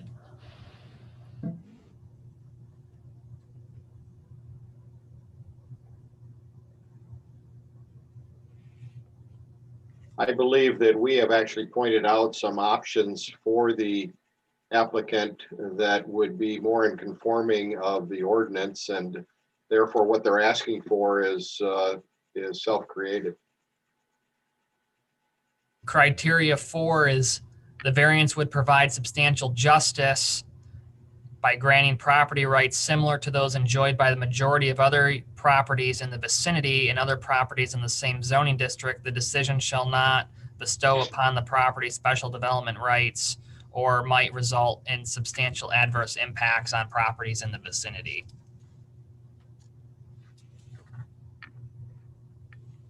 I find it hard to compare if it's the only one. Yeah. Well, it might be. Sorry. Oh, no, I'm sorry. And I was thinking, but then part of that adverse impact on other properties does not mean same zoning. Is that maybe where you're going with that? Yeah. Yes. Cool. Yeah. So part of that can't fit, part of it can. And standard 5, the variance shall be the minimum necessary to grant relief created by the practical difficulty. I think as Mr. Powell pointed out, there are options. And there's no practical difficulty.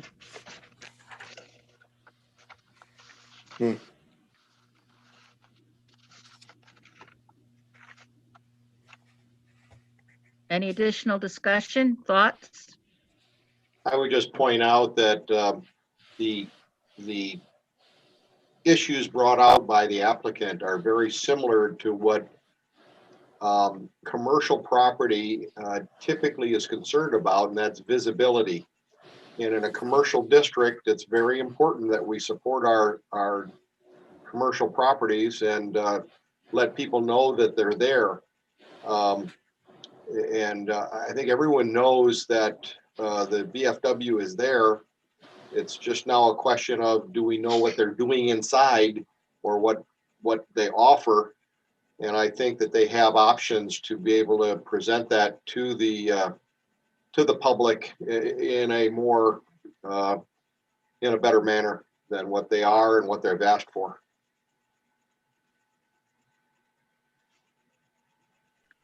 So are we ready for a motion?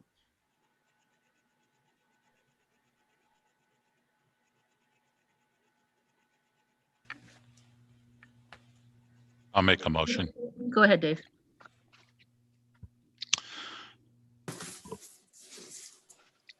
I move to affirm the decision of the staff planner and deny the variances requested by Gary Schultz, VFW, for parcel number 12-26-276-6-001, identified as 321 Union Lake Road, due to the following reasons: that section 7.37 A, B, C, D, and E of the factual findings, variance standards were not met. Thank you. Do we have a support on that? I'll support that, Madam Chair.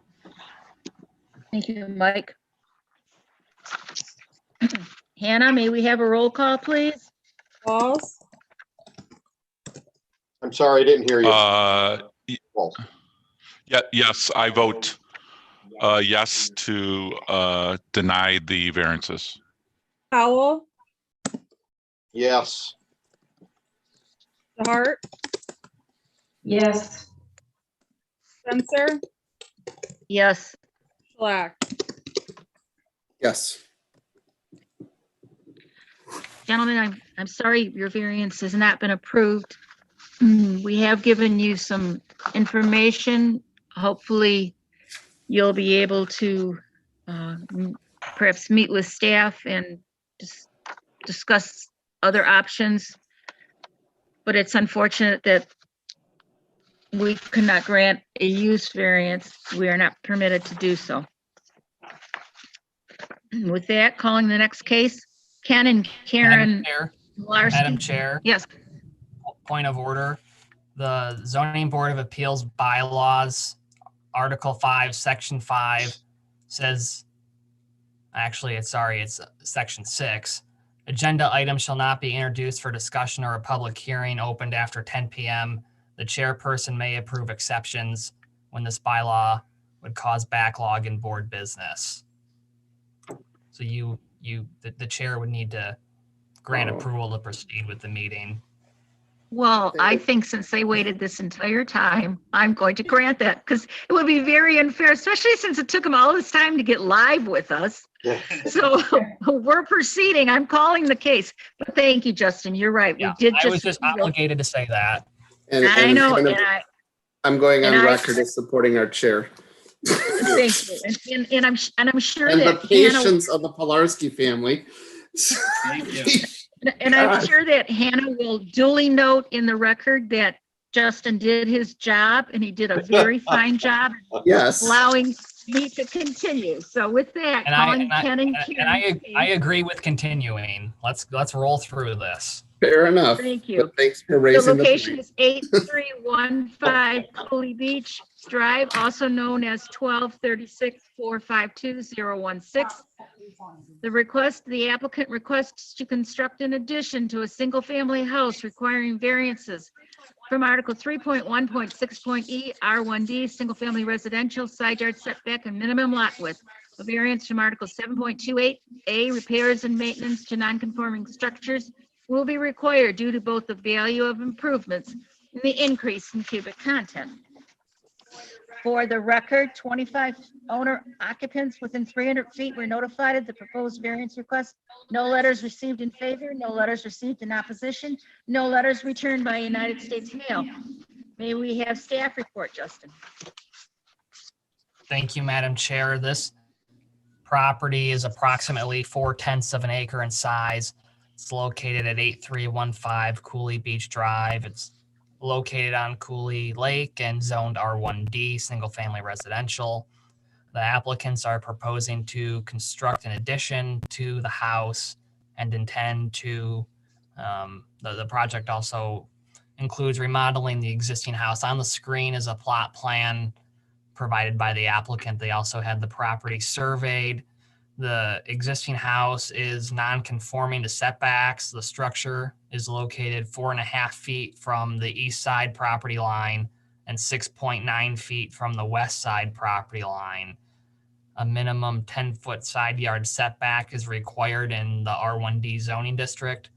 The parcel is also non-conforming due to a 30-foot deficiency in width. In R1D, the minimum lot width is 80 feet. So they're proposing, I'll try to zoom way in here so you can see it better. So this is the main house. It's very faint, the outline of it. It's currently, it's approximately 920 square feet in size. They're proposing an addition that would be 345 square feet in size and located 6 feet from the east property line and 6 feet at the garage anyway, and 7.3 feet from the west property line. There's a covered porch here that's about 90 square feet in size. The garage is approximately 645 square feet in size. It would be north of the addition. And then Article 7, Section 28 of the zoning ordinance states repairs and maintenance to non-conforming structures cannot exceed 50% of the state equalized value in any 12 consecutive months. The ordinance does not allow the cubic content of non-conforming structures to be increased based on the SEV of the structure, which is $92,920. The maximum extent of improvements cannot exceed $46,460. The value of the proposed work is $380,000, so a variance to exceed the allowed value of improvements by 818% is being requested. So if you have any questions, I'd be glad to answer them. Real quick, Justin, can you put that back up for a second, please?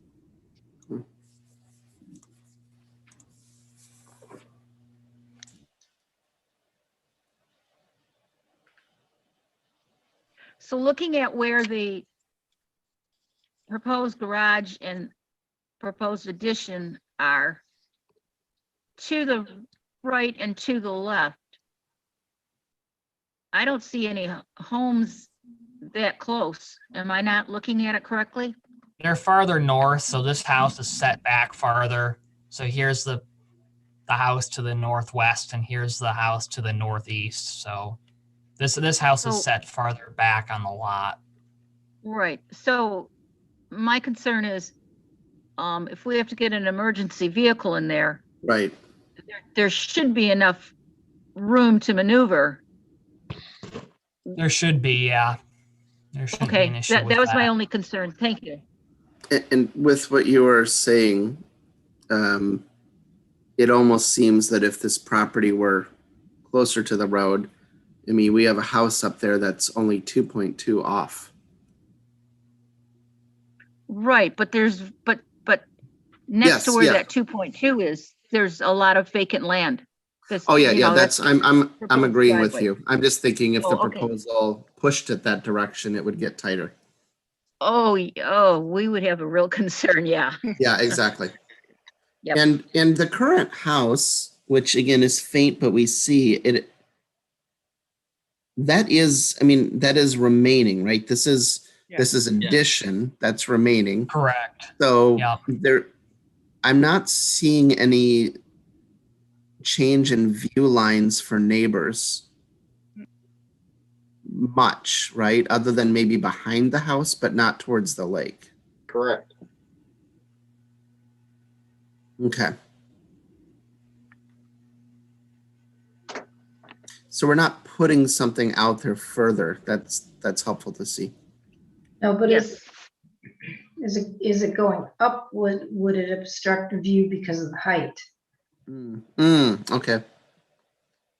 I believe that this is a single story. I got the building elevations here, so let's take a look at those.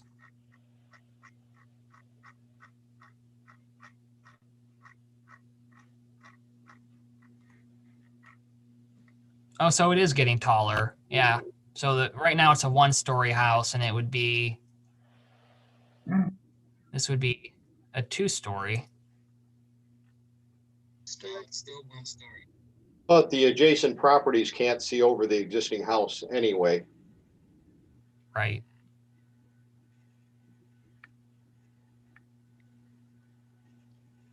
So it really is not a site problem. Right. I mean, really the only site, the site isn't looking down your property towards the lake. It would be almost looking behind the other person's property at the lake. Yeah. Right.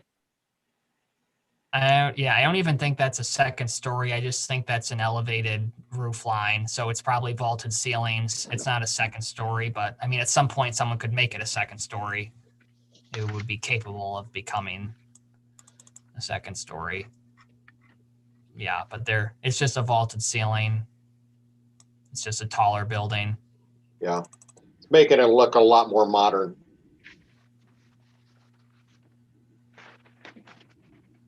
And Maybe they from have my- tall relatives. Sorry? Nothing, just a joke. I said maybe they have tall relatives. That's why Oh. they need a cathedral type ceiling. So, yeah, I mean, and from my recollection, and they can probably answer this when maybe our schematics can, but I don't recall it currently even being a tall house, right? I mean, It's not. It's yeah. it's probably no taller than 15 feet. It's got a very, very flat roof for a shingled roof, much flatter Yeah. than what I even think code allows.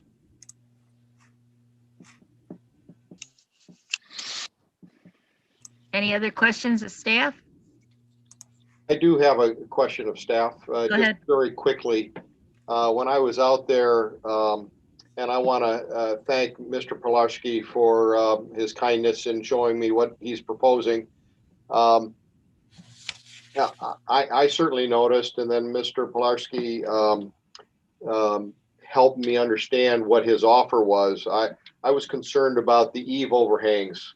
Right now, they're 24, 30-inch eave overhangs that, quite frankly, extend into that 5-foot setback issue. The owner kind of told me that he's more than willing to even move those in off the existing structure. So there's some work that he's proposing to do to make it actually more conforming, the existing structure even more conforming, even though he's jogging the proposed addition to give more room and along the east property line. So I was very pleased to know that Justin and the owner had discussed that, so that we can include that in whatever we do today. Yep, their plans did address the point that Mr. Powell made. I had, I think, extensive conversation with the applicants about that topic. He did also, the owner did also have to rub in the fact that we're all getting older, and it would be nice to have a garage to be able to walk from their house into their garage without taking a hike. So He's getting older. Hey, yeah, good point. Wait. How did he know? How did he know my birthday's on Saturday? I want to know that. If there's no other questions. Well, happy birthday in advance. Well, thank you. There's no other questions, then I'd like to turn it over to Ken and Karen for any comments you might have. Yeah. Well, I'd like to thank you for hearing us this late. And also, Mr. Powell, I really appreciated talking to you. I see that the township does their due diligence, and that's very encouraging. So we got in, we started with this because, again, we are getting older and it's quite a walk to our garage and to the end of the road. And so we wanted to add the, an attached garage on and a little bit more room because we have no storage in our house. And we also have this large structure in the middle of our house that takes up a lot of room. It's for the chimney. It's about 6 by 4. And getting rid of that would really open up the place and make it much more livable for us. And also, we want to improve our bedroom area and Insulation. And yes, you're right that this is a vaulted ceiling. It's not a 2-story, and I don't think it could be a 2-story because of the foundation. The existing foundation we're keeping. So another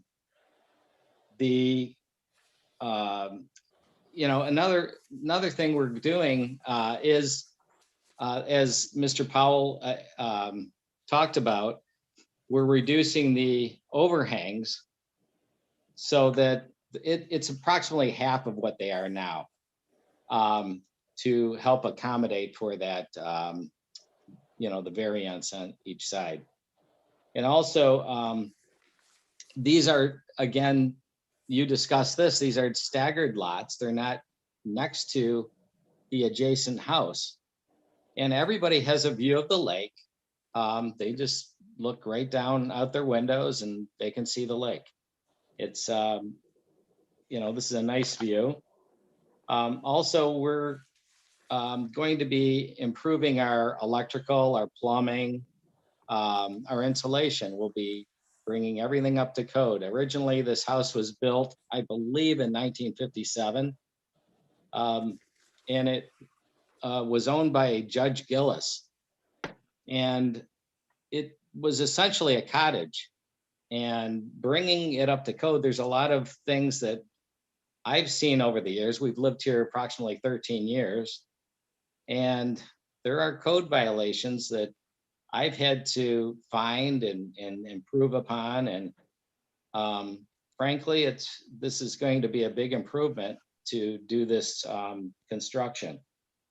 And to the point of the expense, material costs have gone through the roof. Everything is expensive. You're agreeing with me, Mr. Powell. I see that. You know it. And even to hire, I'm not going to do it myself. I want it to be professionally done. I don't want the hassle of it. And to hire a person who's competent enough to do it, it's going to cost, just for them alone, $70,000. So yes, the cost is there. And just that cost would far exceed, I guess, the cost that you're talking about in your variance. So another thing is that the neighbors are all good with it. I mean, nobody expressed any concerns. We talked to them about it, and they're very encouraged by it. So that's pretty much what I have to say. Thank you. Does anybody have questions for them? I do have a question. Where are the mechanical units going to be? Where's the mechanical HVAC? units? Good question, Justin. The mechanical units will be all new, and they'll be moved to the basement area at the North side. the street side of the underneath. So you broke up. You broke up for a minute. I didn't hear where they were. So they'll be moved up to the front or the street side of the house underneath in the basement area. So I mean, what about the air conditioner? Where's that going to be? The outside air conditioner compressor. The outside air conditioner, that's a good question. I think that right now we have it where the porch would be. I think they're going to move it on the east side. Well, so that's going to be a problem. We cannot have we cannot have mechanical units or generators over here. They can't project into the 5 feet. So we'll have to find an alternative location for those. That'll be the condition of approval if the ZBA goes that way, is that no mechanical units, air conditioners, generators, what have you, be on the east side of the house. Or if they're on the west side, they can't be closer than 5 feet. So. Okay, well, we can work with that, and we will work with that. That'll be something that the contractor will have to work through.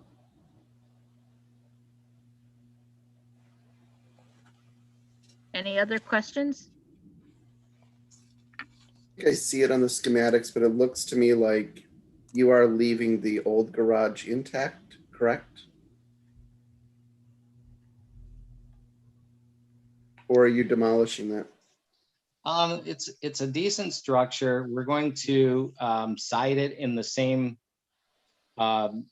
integrity that the new construction would be. So it'll look the same, and it's a good structure. It's in good shape. Actually, we just had it repainted. All the woodwork on it. Yeah. And Justin, just for clarification, siding does not in any way bring that into any kind of variance issue, correct? Right. So if there was any type of structural modification to that building, or say, God forbid, the wind blew it away or the lawnmower started on fire and burned the garage down, they would not be able to rebuild it there. It's in the front yard Sure. setback. Yep. But siding is okay. Siding, windows, paint, changing the Okay. shingles on the roof, that would be okay. Okay, cool. Sorry, I didn't mean to interrupt you Brian? earlier, Mr. Schlack. I'm sorry. No, you were answering it. Thank you. No, you're fine. Didn't think you did at all. Brian, do we have anybody in the audience on this case? No callers. All right. You should Brian, still probably who's had to you should enjoy still, this very you should short still meeting. probably open the public hearing, Joe, even if there isn't anyone, just symbolically Right. open and close it. I will do that. I will open the public hearing. Give No them a few callers. seconds. While we're waiting for the public, I just want to thank you guys again, really, ladies and gentlemen. I really want to thank you for staying up this late and for hosting us this late in the evening. to Well, Thank you for continue your the patience too. meeting. We'll expect the steaks to be done tomorrow afternoon. Yeah. You got it. Oh, boy. Tomorrow evening. Yeah, I want to flay when I get out of work at 5:30 tomorrow. There you so- go. All right. We'll host you at the VFW hall. I'm going to close the public hearing and bring it back to the board for additional discussion. Make sure you cook them more than 10 feet off the property line too. Yeah. Discussion or go through our standards. Hope there's not a natural setback either involved. Because then I won't eat the steak. Okay. But the other four will. Justin, you want to do our standards? Yes, ma'am. So practical difficulty, a practical difficulty exists on the subject site, and strict compliance with the zoning ordinance standards would unreasonably prevent the owner from using the subject site for a permitted use or would render conformity unnecessarily burdensome.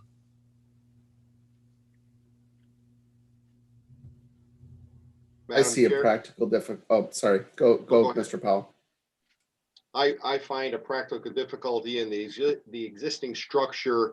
It was not, it is currently non-conforming, and without the variances requested, there would be no way to maintain or improve the quality of life in the structure.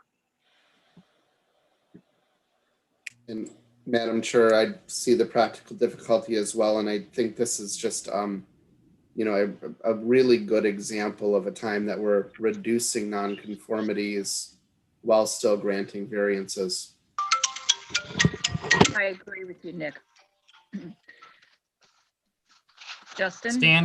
Standard number 2, the demonstrated practical difficulty results from exceptional or extraordinary circumstances or conditions applying to the subject site at the time the ordinance was adopted or amended, which are different than typical properties in the same zoning district or vicinity.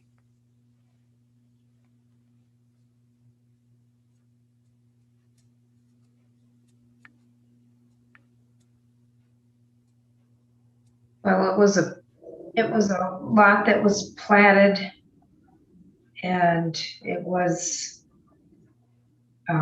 okay then, and now it's smaller than what the zoning is. And the home was constructed prior to the adoption of the current zoning ordinance. Right. Yep. Okay, The so applicant- Justin? The applicant's problem is not self-created. I don't know. I don't think they platted this themselves. No. Because done years and years ago. This is not self-created. So I don't believe it's self-created. The variance would provide substantial justice and not result in adverse impacts on properties in the vicinity. Actually, it's bettering the properties in the area and bettering the community, reducing the variances. And along with that, I see that it is a very similar property to the other ones that have had improvements done upon them. the variance shall be the minimum necessary to grant relief created by the practical difficulty. I see that, and he's also agreed to even reduce it more, which we appreciate, or at least I appreciate. I appreciate any reduction in nonconformity. Thank you, Justin. Do we have a motion on this case?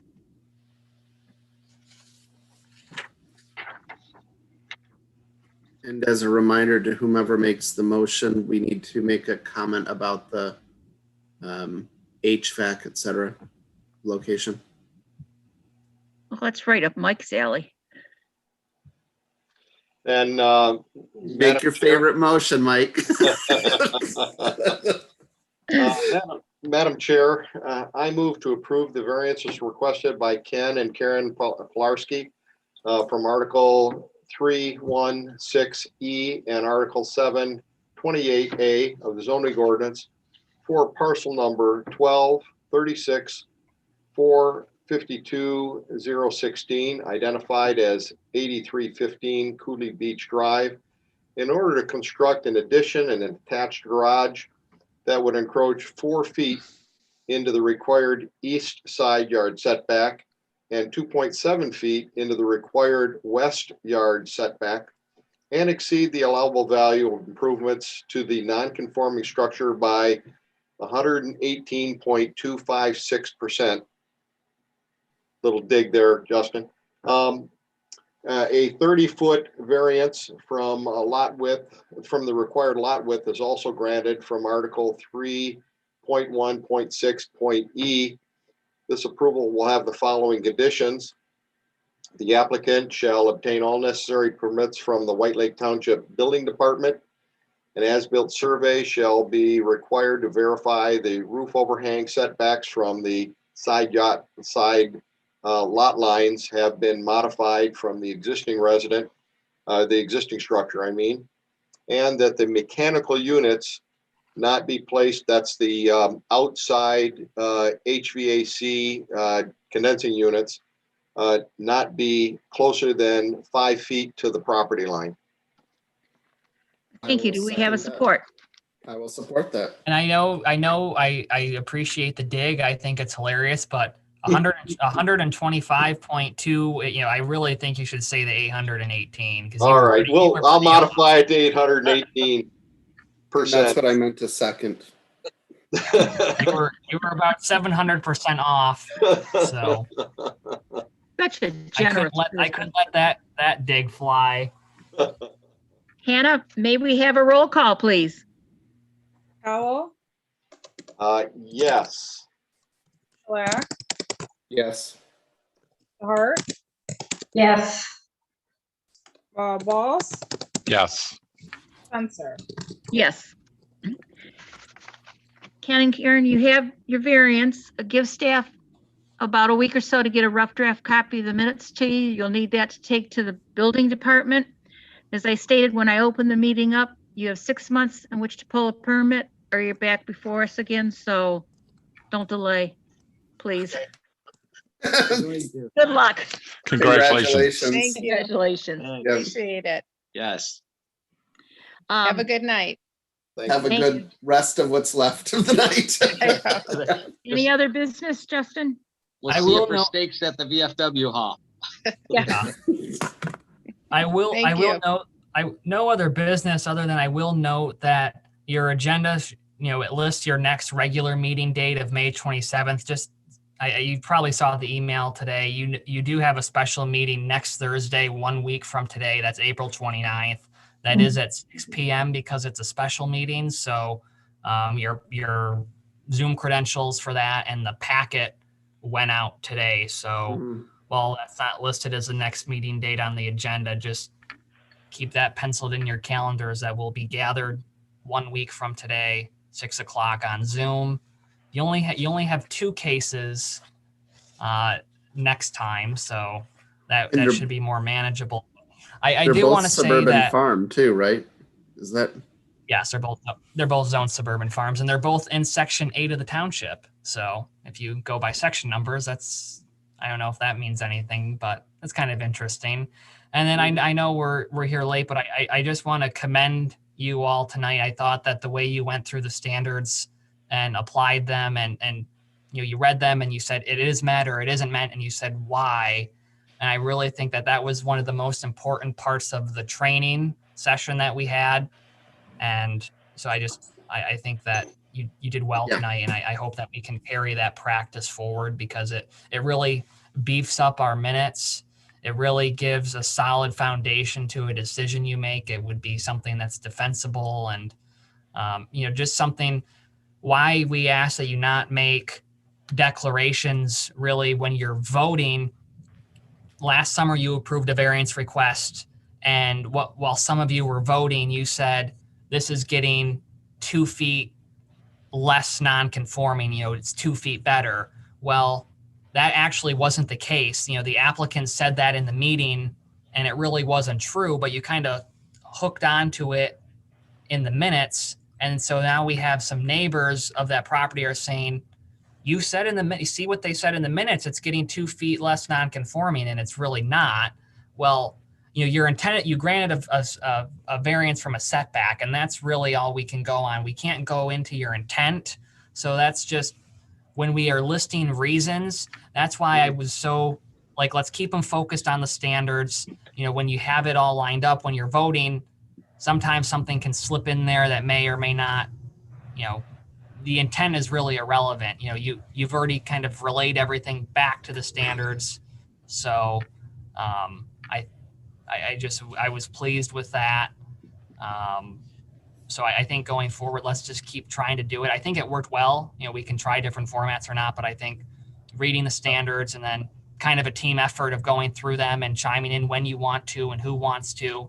I don't want to ramble on about it, but I thought you guys did well tonight with the standards. And I know that, the next time I happen to talk to the attorney, and I won't call her to tell her because I don't want to get charged for it. But when I see her in passing or I'm talking to her in passing, I will let her know that her training stuck. And I think, if she's ever bored and wants to tune into a ZBA meeting on her own free time, that, I think she would be very pleased with how we did it tonight. So that's all I have. We'll see you in a week, April 29th, 6:00.